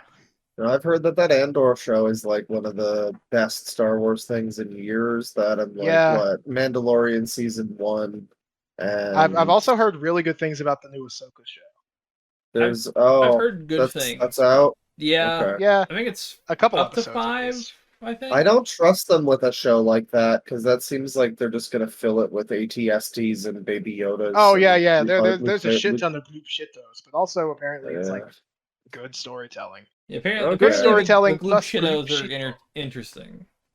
Well, Yeah. that's the best version of that then. So yeah, maybe there's something there. How much of that is Shit, out? there's- Is it the whole show? It's a few I episodes. think just 5 right Okay. now. Speaking So- of which, I think I mentioned this before. Real quick, the Wheel of Time season 2 show is out, and boy, I'm gonna watch it eventually. Oh I'm yeah. gonna have a lot of problems with you people. Once you do, we gotta do that hyperfixation episode. It's Oh, gonna yeah. be well, no, then it's just gonna be me complaining about that fucking show. It's That not could be even part gonna of be. it. It's not even. No, it's gonna be entirely that, Tristan. It's not even gonna come around to the books at any point. It's just gonna be me complaining about the show. I mean, Damn. yeah, but I'm at least speaking of shows getting second seasons. I'm at least glad it got one. You know, like some Yeah. shows get canceled in its first season. But One Piece confirmed Yeah. for season 2. Yeah, that is true. Yeah, Yeah. they've already. Well, the fun thing that we know, I guess it's not known, but Yeah. it's been very heavily implied that the Dr. Kureha character who's connected to Chopper is going to be played by, I believe it's Jamie Lee Curtis. I think it's Because, been like, teased. Okay. That's been teased. Yeah, All right. because Jamie Lee Curtis. All right. she apparently likes One Piece, and her daughters Yeah, have been like she's urging like her. she's a massive fucking nerd. Yeah, Yeah, I love it. she's been wanting to play this character for a while, and so yeah, I don't see now that the show is good and like it's coming back and it's popular and like I don't see any reason why she wouldn't be in that. That would be a big draw for people. Yeah, that'll be fun to see for Yeah. sure. Netflix, I was so fucking worried they'd fumble this, and it ended up being good. And then I was Yeah. entirely worried they'd fumble doing a second season too, because again, this is Netflix. Yeah. Yeah. Any stupid No. decision that Netflix- may happen will. Netflix is the fucking. It's the service that will give Big Mouth 7 fucking seasons, but a new and interesting show comes out and they cancel it Well, halfway yeah. through the first season. To be fair, a show like One Piece does cost like 20 million an episode, and I think Big Mouth's probably a lot cheaper, but they do that a lot. Well, yeah, but it's also like good shit, which I'll recommend everyone go watch the first and now only season of Archive 81 on Netflix. Yeah, I've heard Yeah. about that. Enjoy being utterly disappointed once you end and it's like, oh, this is never coming back. Oh. Yeah. That'll just keep happening forever, the fucking endless cliffhanger. Yeah. Yeah. It's Well, just a speaking shame. of shows, Yes. and speaking of doctors, Ooh. and speaking Oh. of our old friend, most divorced man on the internet, Glinner. Oh, has there been an update? Nice. There's not an update to Glinner Yeah. and David Th- Tennant. th- There's been a But second more sir, there's people- been a second David Tennant harassment. Really? Another plane has hit the second David Tennant. Ow. Oh, They hit the But- fucking David Tennant! Oh my god, turn on CNN! God. We're going to hell. So, Kelly J. Keene, also known as Posey Parker, tweeted out a picture of David Tennant, just kind of sitting there, chilling in an elevator, looking at whoever's taking the photo, just kind of like, yeah, here I am. I'm David Tennant. What's up? And he's wearing his, "You're safe with me, trans people" pin, which is cool. He's supporting his kid, very based.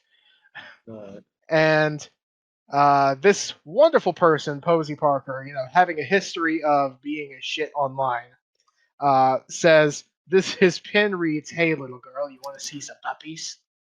Which Yeah, which is again, which I had to this look is into this. some- Apparently, that's a British version of like, "Hey kid, want to come see, like, get some candy in my van?" Apparently. yeah. I mean, they have very similar Some vibes. puppies. Yeah. I guess so. Well, it's so blatantly British, their way of like accusing someone of being a pedophile. It's like, come look at puppies. Oh, I want to see my spot. Oh, Ugh. I have a Mars bar here in my trunk for you. It's right next to the puppy. I really hope that one hasn't eaten it, or God, else I we'd be hate in for a Mars real bars. problem. damn. I hate Mars bars too. Yeah. We all hate Mars bars. This is America. We love crunch bars here. Yeah, dude. To be fair, Crunch bars are fucking great. Crunch Those are bars fun. great. So yeah, more people fucking being mad at David Tennant for just kind of being a cool father. Yeah. Very nice, very cool. Speaking of uncool fathers, Oh god. I don't know so where we're going on this one. Elon Musk Oh, okay. says they're looking at charging everyone for using Twitter. Yeah, this Oh is no, something I the saw. uncoolest of fathers. I mean, this was the ultimate just pay to use Twitter, you know. Yeah, And I I think mean, everybody kind of assumed this would happen eventually. Culture Crave reported on it. The tweet's deleted now. I don't know if that means that it's false well, or apparently, if. I've got to follow up on that. Let me find it here. All right, Really? cool. This is from Bloomberg opinion columnist Dave Lee. Elon Musk revisiting an idea apparently floated privately in the past, charging everyone to use Twitter a lower tier than premium.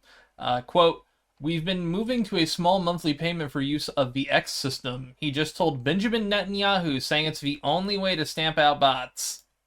Netanyahu? Yeah, Oh, he said that to why? Why was Benjamin. he BB? telling this to Benjamin Why? Netanyahu? Why BB? I don't know why. Like, it's impressive. Yeah, he's so fucking baffling, man. So yeah, that's just a fucking story That's the thing reality at this point. we're in now. No one really knows if that's gonna, if it's gonna actually happen because Elon Musk is weird and schizophrenic. Insane. Yeah. Anything could happen with Elon Musk at any given But time. speaking of charging for basic shit that wasn't being charged earlier, Oh boy. hey Bane, we Yes. both have there's some big news this week. Oh yeah. Why don't you tell them about it? Oh, I'm gonna let you say this one. I don't have it on hand. Go for it. Unity. Oh fuck yeah. You guys- Oh yeah, that right. Yeah. I kind of completely forgot. Yeah, Yeah, that's fucking you- stupid. Yeah. So Oh. Unity. Speaking of completely insane schizophrenic decisions that make no sense, Unity. Yes. Speaking of bashing your head into a fucking brick wall. So just to give the skinny for people who aren't in the know, Yes. people who don't, they're not gamers like us. They don't smoke Cushy Dreams every day. By the In way, which you can case- change that code loud 25. Hell. Why are you even listening to this podcast where we've said nothing but video game discussion this whole time? Yeah, this is a video game episode, folks. Yeah. But Yeah. Unity is now charging developers 20 cents per install. Yeah. Past So you're like now 200K. penalized if your game is popular and people are installing it, and And that's the thing. It's not per purchase. Yeah, Yeah. it's Because per install. purchase, whatever. It's Yeah. scummy, but at least it's not like That something that can sneak up on the dev and stab them in the back 74 times. well, that thing is that makes more sense, and that's the way it's been done since the beginning of time. Like at a certain point, usually, yeah, you do give a small chunk to, if you're licensing Unreal a or whatever. yeah, if you're licensing a middleware, then yeah, you have to pay them, but not Yeah. per install. Yeah, that's because insane. literally you could buy a $1 game.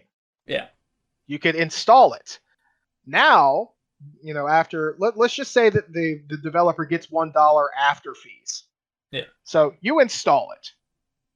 80 cents is what the developer gets now. Yeah. It's like, Okay. Well, you've played the game. You're done with it. But you know what? You just got a Steam Deck. You're going to load it up with some like small games because the fucking hard drive is 2 megabytes. Yeah. So you decide, you know what? Hey, time to play that indie game again.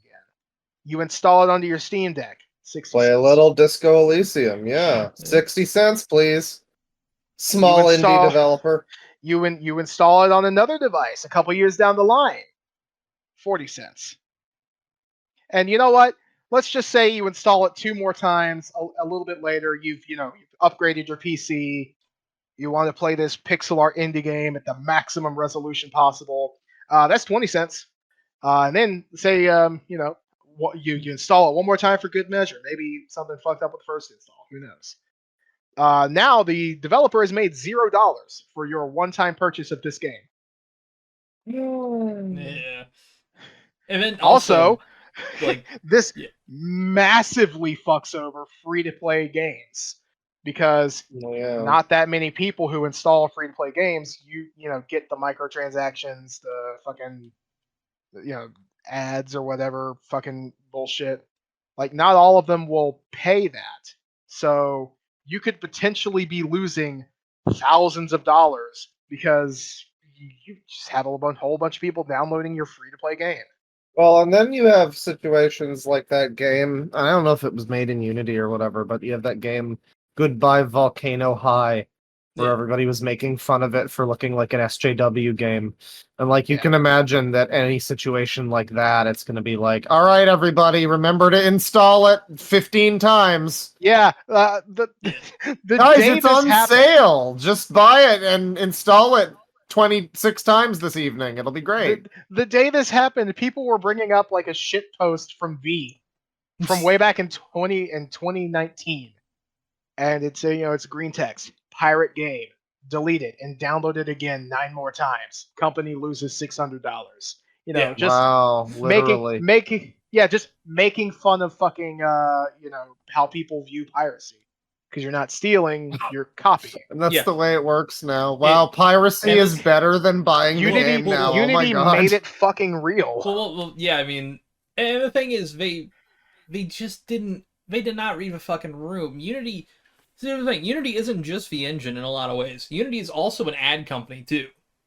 Like, well, they bought an ad company. Well, yeah, but I mean, like they provide ads through their company, so they have a good way to track the way you install and the way you use things. So that's why they're doing that, basically. It's like, yeah. It's bad when even Jeff Keighley is fucking mad at you. Jeff Dorito Pope paid millions of dollars by fucking Gillette to advertise the fucking Gillette stand at the Game Awards. The Gillette bot fucking ruled. Okay, that's the worst JoJo character. Damn. But like Jeff Keighley, I love Jeff Keighley, but he's the video game shill guy, basically. Oh yeah, I mean, and even he's like, video game wow, what the fuck? I mean, he's a video game shill guy that's been doing it the longest, and usually doesn't shill the worst shit. Yeah, it's not like he's out here saying, "Hey guys, Marvel Avengers is in my top 10 games." I was gonna say, yeah. Yeah, so funny. But like, that's the amazing thing. I've not seen a single person come out in support of this. No. I have not seen a single person say, actually, it's not that bad of an idea. You haven't even had like one. You would expect like a Pat the NES Punk or a Mark Kern or a David Jaffe again to come out and be like, well, actually, and be like, this is a great thing. No. Yeah, like some stupid fucking ANCAP or something. Just like, oh, well, I mean, it's in their right. Nobody's defending this. Also, so they said that they would waive the fees for like charity games. Yeah, like stuff like for charity bundles. Yeah. However, from Games Radar again. This one actually fucking works. Safe for Work sex game dev says Unity pushed a new fee by dismissing Planned Parenthood charity as a political group. Oh. Wait. This is new. This is today. This is also today. So, Safe for Work sex game dev. The game in question being... Where is it?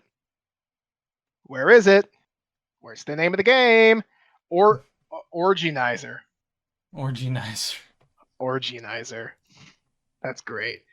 So the game Originizer, their devs, they basically donate, I think either a percentage or all of their proceeds to Planned Parenthood. And Unity's like, no, political organization. Which, by the way, Planned Parenthood is a charity. Yeah. It is recognized by law as a charity. They're a 501 something or another organization, which means that donations are tax deductible. So it's basically like a religion, in other words. Oh, well, it's just as valid as Jesus, is what you're telling me. I mean, yeah. Yeah, leave your comments below, ladies and gentlemen. That's the thing. Like, the law says, oh, this is a charity. They have people who check in on the charity and make sure they're not doing shit that isn't charity-like. And then, like, Unity's just stepping in and saying, no, not a charity. No. We've decided that this is a political group. Like, imagine like thinking, oh, well, you know, this game's supporting the Trevor Project. Obviously, that's a fucking political group. You know, this game's supporting, I don't know, what's something else that could be like really asininely said as a political group. Moms Against Violence or something. I don't know. Moms Against Drunk Driving. MAD. Yeah, MAD's a political group, actually. Technically. Like, it's just... And it gets worse. Would you believe it? Would you believe that this stupid fucking situation gets worse? Oh, would you fucking believe it? Tell me you would believe it. I would, because it is. I genuinely would. So, there was a credible death threat, quote, credible, from the police, death threat that prompted the closure of the Unity offices. This was the 14th. Yeah. A day later, the police revealed that the threat was made by a Unity employee. The call's coming from inside the house? Yes. Yes. Literally this time. Yeah. I mean, so now here's the thing. Was that an employee just trying to take advantage of and get like the best sick day ever? Possibly. But like, yeah. I mean, would I do that's that? the thing. Answer, like, yes. You heard it here first, guys. Remember to scrub that out in case you do that later, and you know you don't want any evidence. Yeah, fuck yeah, you're right. I might do that. So, okay, so news of the closures began circulating on the 14th as Unity employees shared the news on social media. Hey, y'all. Just a reminder to think before you target Unity employees. That's from Javier Busto. Oh, they faked a fucking... Okay. Yeah. That's neat. Oof, jeez. That's really neat. That is great PR for them. They really need it, you know? Yeah. It's good that they have, you know, bright minds thinking of great things over there. Fucking big. Well, you know... This is just like the Wizards of the Coast thing, but even worse. Yeah, it's as tragic. They walked that back eventually. This whole ass situation is just the stupidest fucking thing. And also, fun fact: the CEO, the current CEO of Unity, whose name I forgot. John Riccatello. CEO, John oh my Riccatello. God, it's John fucking Tortellini from the old days. Yeah, okay, that is my EA CEO. A lot of people have an EA bond, have like a bond that they really care about. My EA CEO is John Tortellini, man. He's way cooler than the new guy, Andrew Wilson. He was a much more subtle supervillain, at least in his own time. Now this is a little more obvious. Well, now he's playing for a Bobby Kotick play. Yeah, here's the thing. You say it was subtle, but in 2011 he is quoted as saying, actually, let me find the direct quote.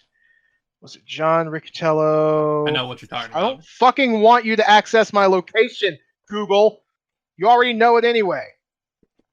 Reload. By the way, we might have to wrap this up shortly after this. Yeah, it sucks, but we can't fucking scream about this shit. We might have to do a second episode this week. We might have to do a double banger. I'm good we for want to that. do our GTA thing as well. The GTA. Yeah. We gotta find more time for this. Yeah. John Riccatello. Yes. Is quoted as in 2011 as saying, "When you are 6 hours into playing Battlefield and you run out of ammo in your clip, it's magazines Oh my gone. God, I remember that. And we ask you for $1 to reload. You're really not very price sensitive at that point in time. A customer gets engaged in a property.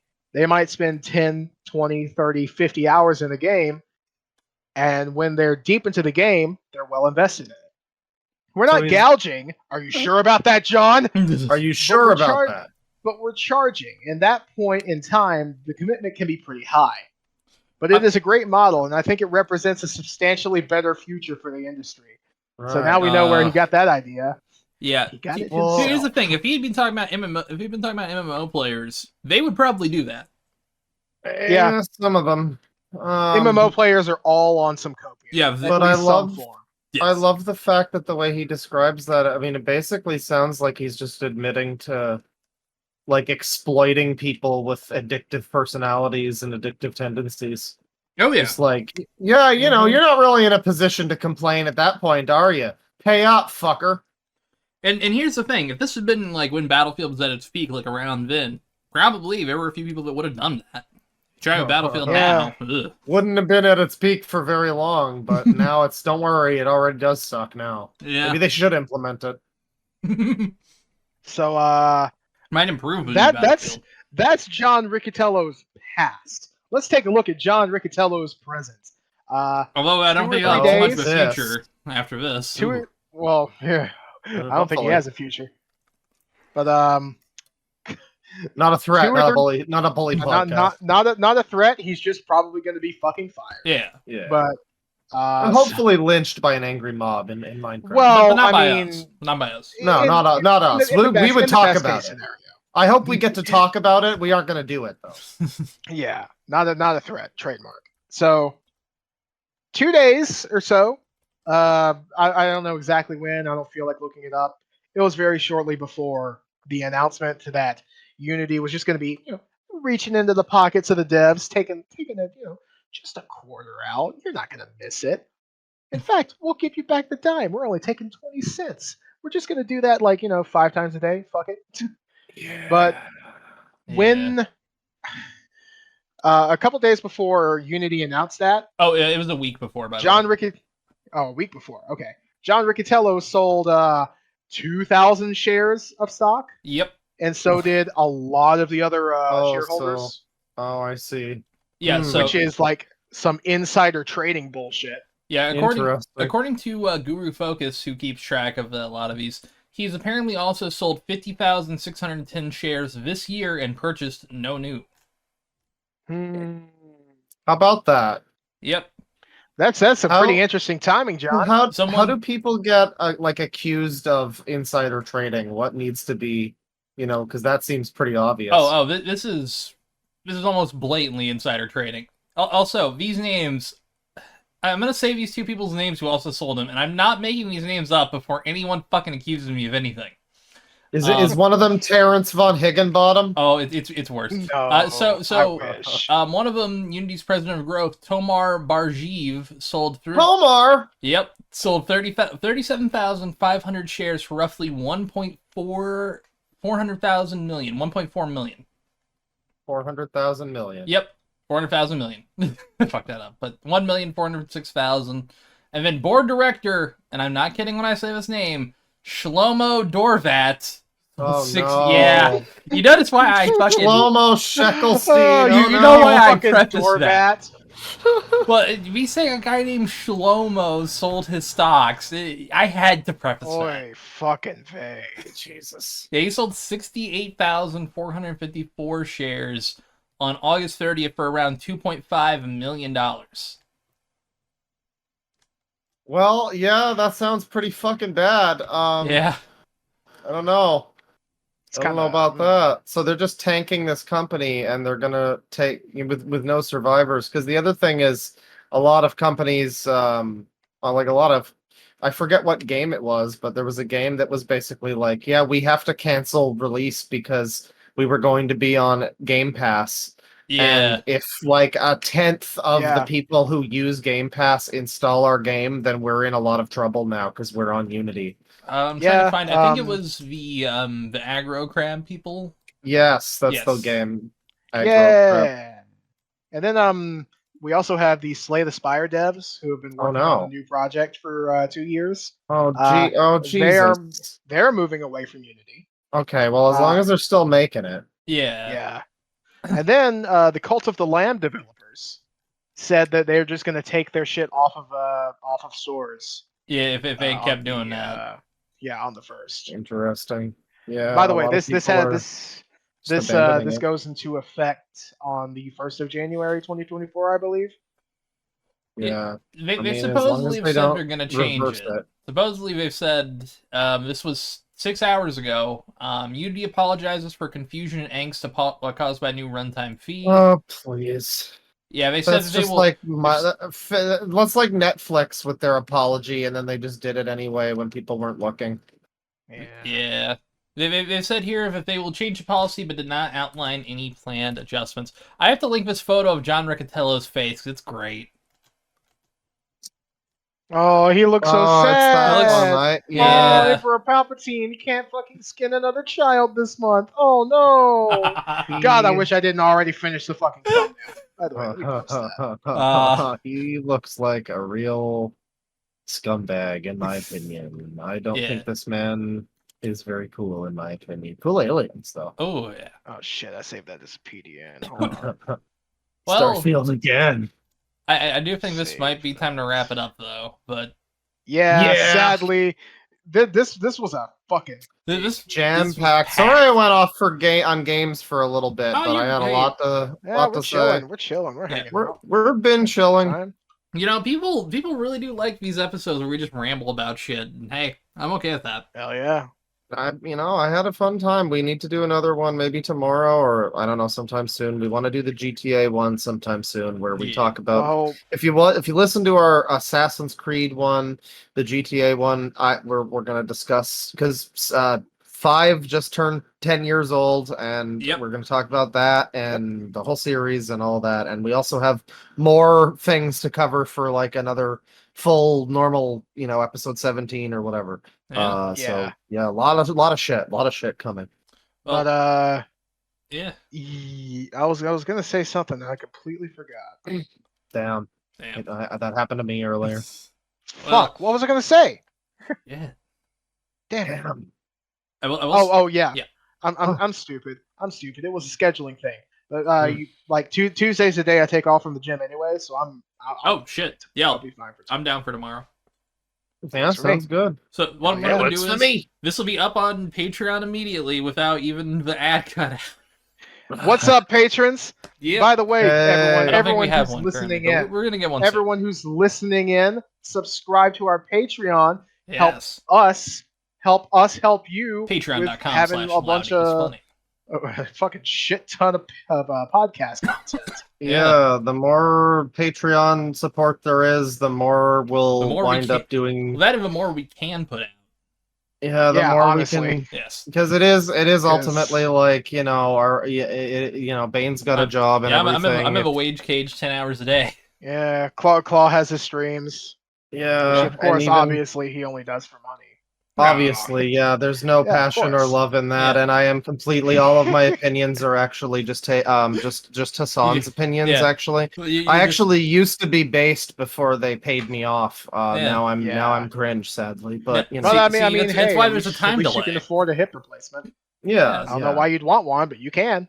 Well, now you I can just do- add I- hips to yourself. To have 2 or 3, maybe 4. Yeah. You can become the hip lord. Yeah. I can become a tetrapod from You're- Armored Core. Secretly, Get some you're, an extra pair of hips, but from like the outside, like so it's like a plus shape. It'll be perfect. You'll hell yeah, dude. you You look know, like Ariel from that fucking Neil Cicierega comic. There you go. You got that. I want to grow antlers. Let's do both. Hell yeah. Yeah. Well, that'll be for next episode of Loud Equals Funny. Bane's gonna have Yeah. antlers. Exactly. Tristan, what's your persona gonna be? I'm gonna be a chocolate chip cookie, Oh, that's a good one. like I like from that. Chips Ahoy, from those Chips Ahoy commercials. Oh, that's really good. Yeah. Okay, I'm down for that. Actually, I changed my opinion. I'm gonna be one of those chocolate men from the Axe commercial. Oh, the guy's on no! the bus. Oh god! that's my thing. Oh. uh, Well, with that, folks, that has been episode, I think it's 16 of 16. Loud Equals Funny. Take it easy, folks. hell yeah. Yeah. It's been a good one. Peace. Penis. Penis. Penis. Hell yeah, all synchronized. Nice. Now, originally, this is where it ended. However, we recorded a little extra, so if you guys want to listen to it, you may want to just keep listening right now. The hard drive is for loud equals funny. Oh yeah. All right. Let me. I can start recording in 1 second here. Give me a second. All right, I just hit record on my end. All right. Oh, la di da. We're recording apparently. Yeah. We're recording me. At the very least.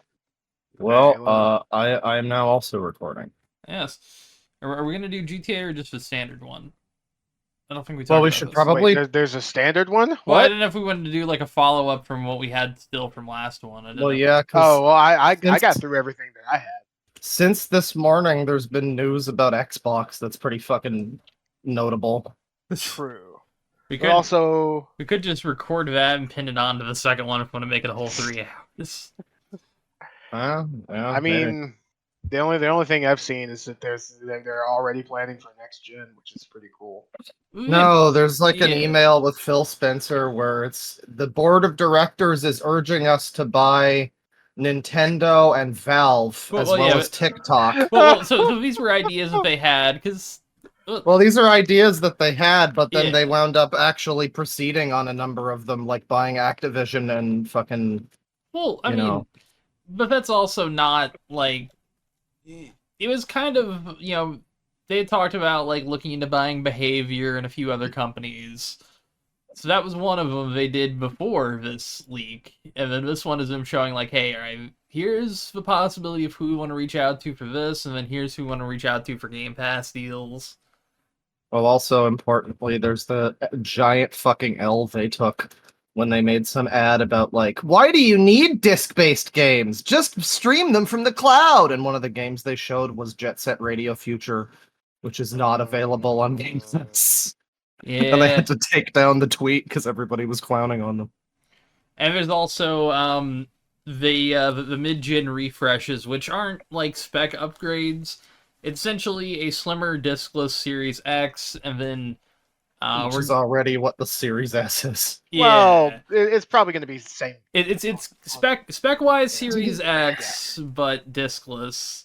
Didn't they specifically say they weren't doing mid-gen refreshes? Well, as in like they're not going to do like an extra spec if they do them, kind of like the mid-gen for the PS4 and Xbox One. Okay. It makes sense. I don't necessarily think. Here's my problem, right? I don't personally want a Series X without a disc drive, but I would totally buy a Series S with a disc drive. That's not anything they're planning on doing, sadly. So, I mean, I kind of don't need an Xbox enough that I'm like, I guess it's funny that these details leaked because I've been thinking like, maybe I'll get a Series S eventually, upgrade my 360 experience at the very least. Yeah. And now I'm just like, well, I guess I don't fucking need to. They're gonna make a better one that's the same price, like in a year or two. So yeah. I guess fucking never mind. The one the Series S refresh is supposedly the Elwood chip. Yeah. And that one's apparently going to be the same price, but with 1 terabyte and the new controller that they teased, which the new controller is kind of interesting. I'll send this to Tristan and everyone here in a second. Yeah, it's like a midpoint between like PS5 controller and Xbox One controller. It's got some haptic shit. Yep, haptics. It's The going to have D-pad still looks like accelerometer. garbage. Okay. The D-pad is the still Series shit. S D-pad, the Series X and X D-pad is okay actually. Yeah, Okay. it's It serviceable. I looks think. It's kind of very questionable. it's very clicky, but it's comfortable to use. Yeah, Okay. it's not like the let's 360 see. where it was just embarrassing. The one thing that really sucks is the lift to wake thing, which I know they will probably just have the ability to turn it off, but like, man, I can already imagine just nudging my table slightly and my fucking Xbox turns on. See, I mean, I would just hope. Well, I just hope that if you can set that, or if you wanted to keep that on, even you can just set it to where it doesn't turn the console on when you do it. It just turns the controller on. That'd be way better. I will say though, I do love that one of the bullet points is quieter buttons and thumbsticks because Yeah, I mean, I would love to. they're I a would bit love to loud. play. Yeah, I'd love to play video games while I'm doing this. yeah. Well, Not I mean, gonna happen. I Give me mean, 1 sec. comparatively, I would say that it's a little D-pad is obviously a lot quieter on the PlayStation controller, but thumbsticks, I mean, they're about as loud, I Okay. think. But yeah, I have my Xbox controller here, and this is the D-pad. Can you hear it? Can't hear it. I No. can slightly Okay. hear it. I can't hear my D-pad. It's more my shitty microphone. Yeah. my buttons are clicky is the main thing. But also, if a controller yeah. doesn't have a proper thumbstick click sound, you know, when you click it in, then that's also bad. Yeah, You need to my have a good sound. see, here's the thing I'm hoping for, because they say that there's new thumbsticks that apparently are modular, which I'm hoping in a way means Hall Effect. It doesn't necessarily say Hall Effect, but I hope it means Hall Effect, because I play a lot of shooters, and my my left thumbstick is completely fucked. Huh.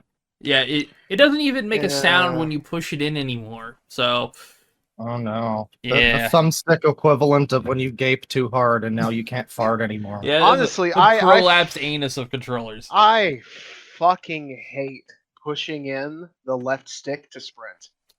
I'm okay How with the like fuck did that catch on? see. Here's the thing. I'm okay with like a tap in to sprint. The thing I hate is the Tap is hold okay. in to sprint. Yeah, You know what? I've never seen tap. I've never seen tap. Oh, it's Besides, usually like a Resident Evil 7.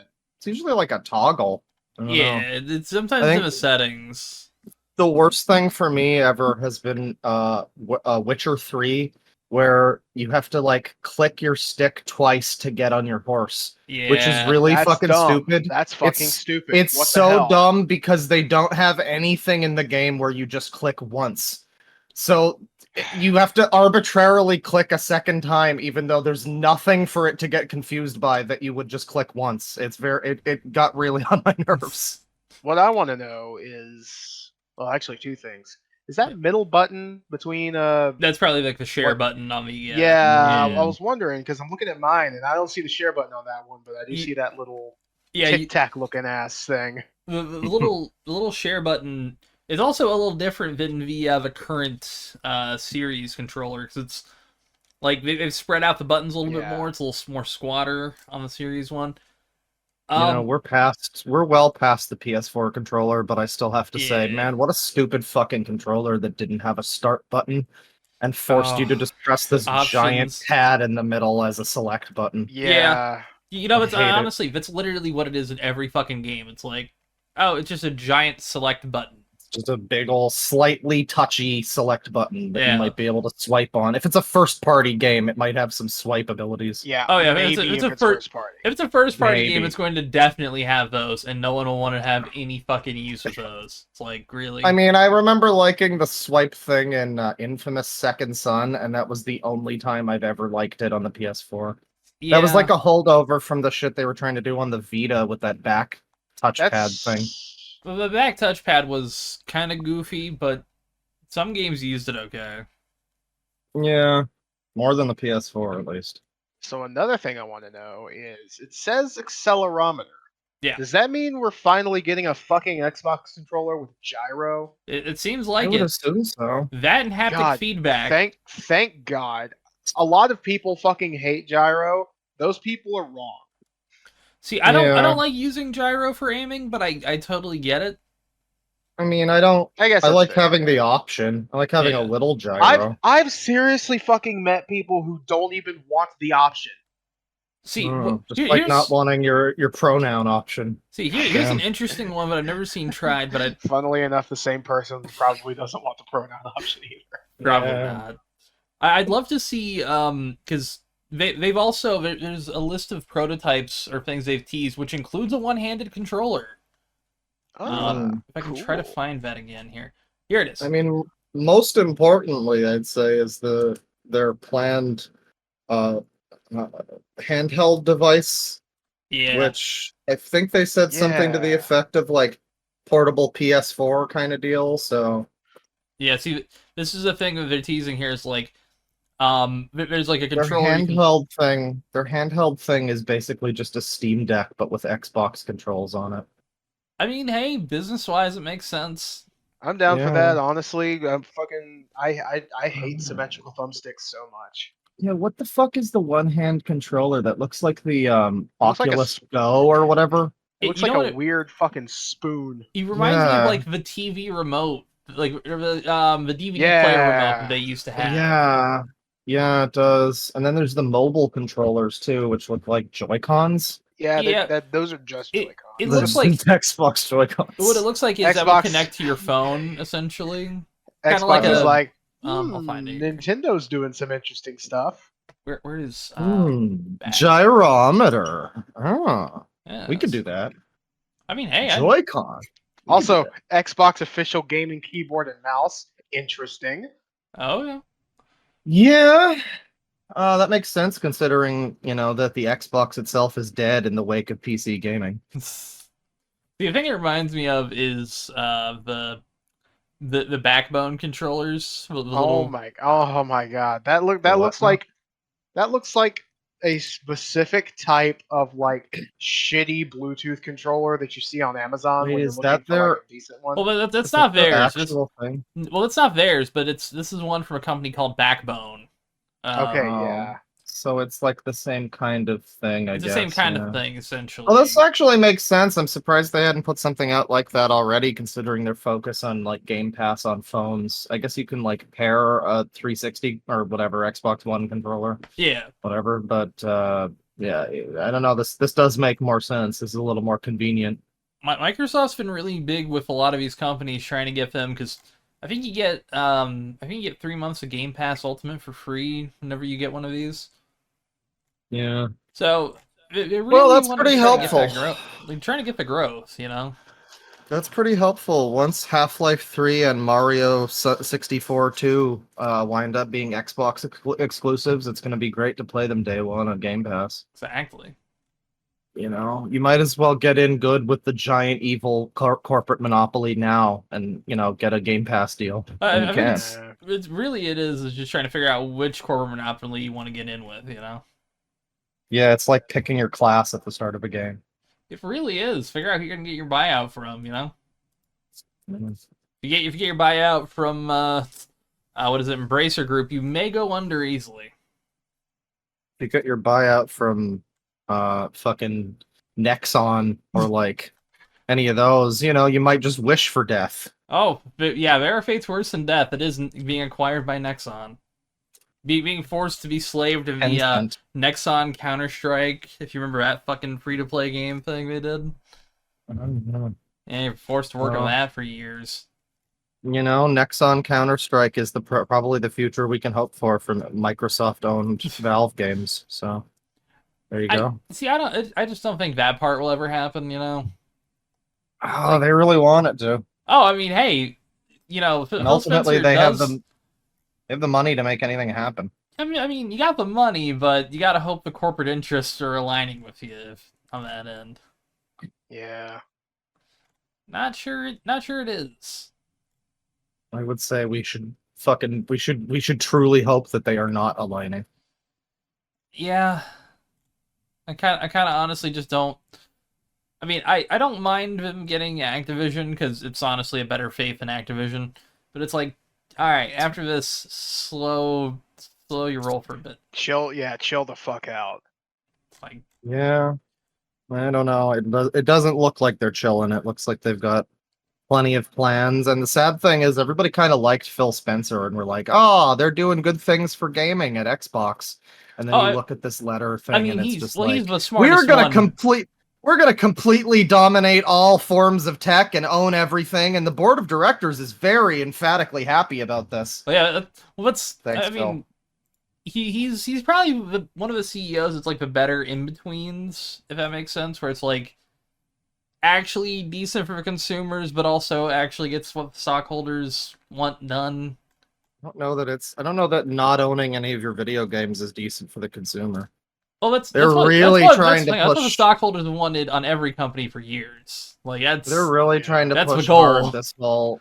Like, there's even like a weird propaganda thing in the leaks that happened where it's like testimonies from Xbox people, and one of them is like, "I feel so good having my Xbox Game Pass catalog. I don't even need my disc games." It's like well, it's yeah, like propaganda. It's well, weird. Well, yeah, that's what any kind of advertising is, but it's also like, yeah, that was probably like hemmed up by a marketer and was like, all right, this is what we could do.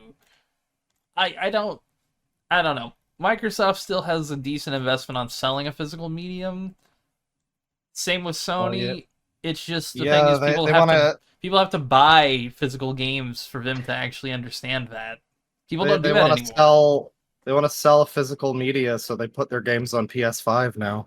Well, I You mean, it's can buy also Deathloop on the PS5 and have actual. That's one of the things I saw in the video that I saw that mentioned it was finally the Xbox first party title Deathloop can actually make use of the gyro controls that they added to the PS5 version, where it's like the superior version is not on the fucking Xbox Yeah, because you can't even do gyro. man, I'm- gyro game is so fucking cool. I don't know. Here's the thing: is people have to just buy more physical media. The problem is, like, consumers don't buy it as much as they do digital because of the ease of access. Why would consumers buy physical media when they've been slowly eroding the value of that and not including fucking manuals and shipping broken games where the discs don't matter and it's all about day one updates and shit? Like, I don't know. Hey, I'm not disagreeing with you. I'm just it's the only way to keep it around is to, like, even though it sucks, you basically have to bite the bullet on it. Mm. Or just don't support Xbox, I guess. Oh, Sony's gonna do it too. I mean, I don't know about. I mo- mean, Sony most would of like their to try, most of their but sales are digital too. Sony First already party. learned the hard way from Xbox about what happens when you try to fuck with that. Well, no, To the they point where learned they had learned the the hard whole way from the PlayStation 3 that pissing your consumers off. Kind they of. had that whole fucking ad campaign about just like, hey, look, you can buy a used game on the PS4. Isn't that crazy? Yeah. I mean, I I don't know. I give it time, and it's gonna flip around because it always does. I mean, Nintendo had their moment of hubris, and it bit them with the N64 and the Wii U in a way. I mean, I think what's funny about this though is that there's absolutely no need for this hubris on Xbox's behalf, other than just Microsoft has a lot of money. It's like Nintendo's thing before was, well, our console is the best. We could never fail. The Wii U is going to be super successful. Oh, it was a terrible disaster. Uh-oh.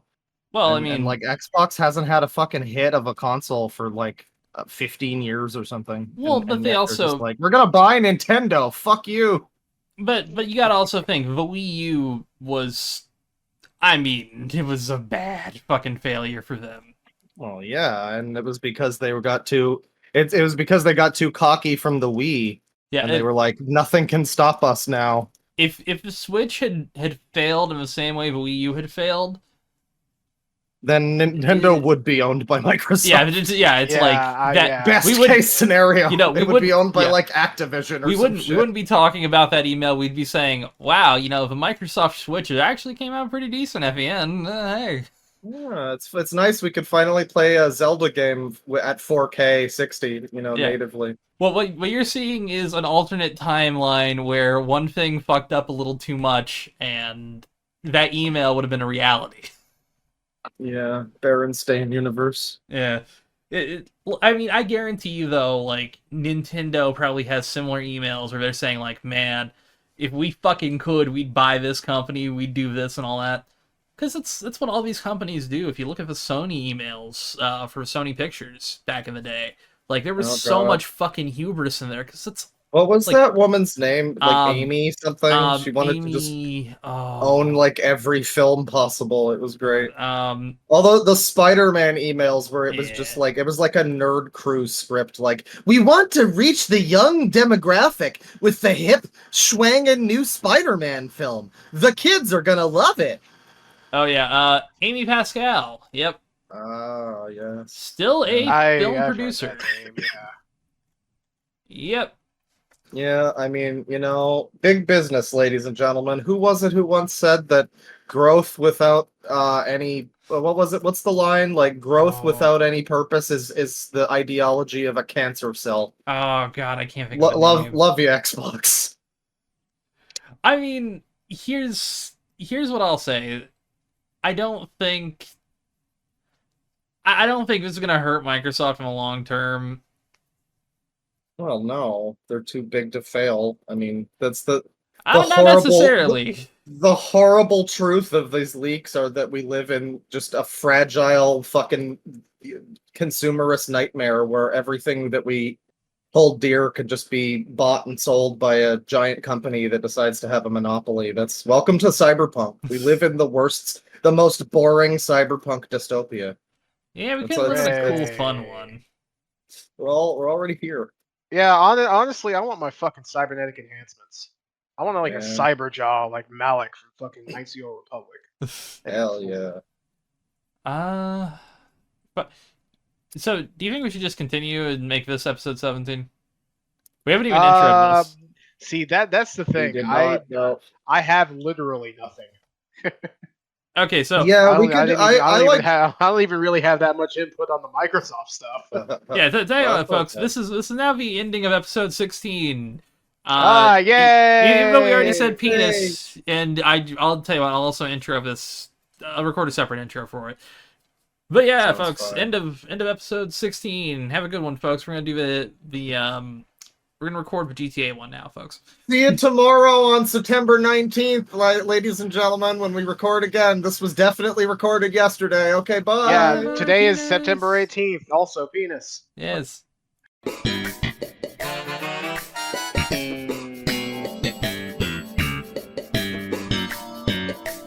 When my wife's father has introduced me to stogies, what is she gonna say? She's not gonna say my father made a mistake, because her father never makes a mistake. So therefore, it is okay. I can smoke stogies around her. I can smoke stogies in my house. First of all, because her father introduced me to stogies, and second of all, because I'm a stud. I'm ballsy. I don't take no shit from anyone. I smoke my stogie anywhere I want. I don't have to find a hideout place like you.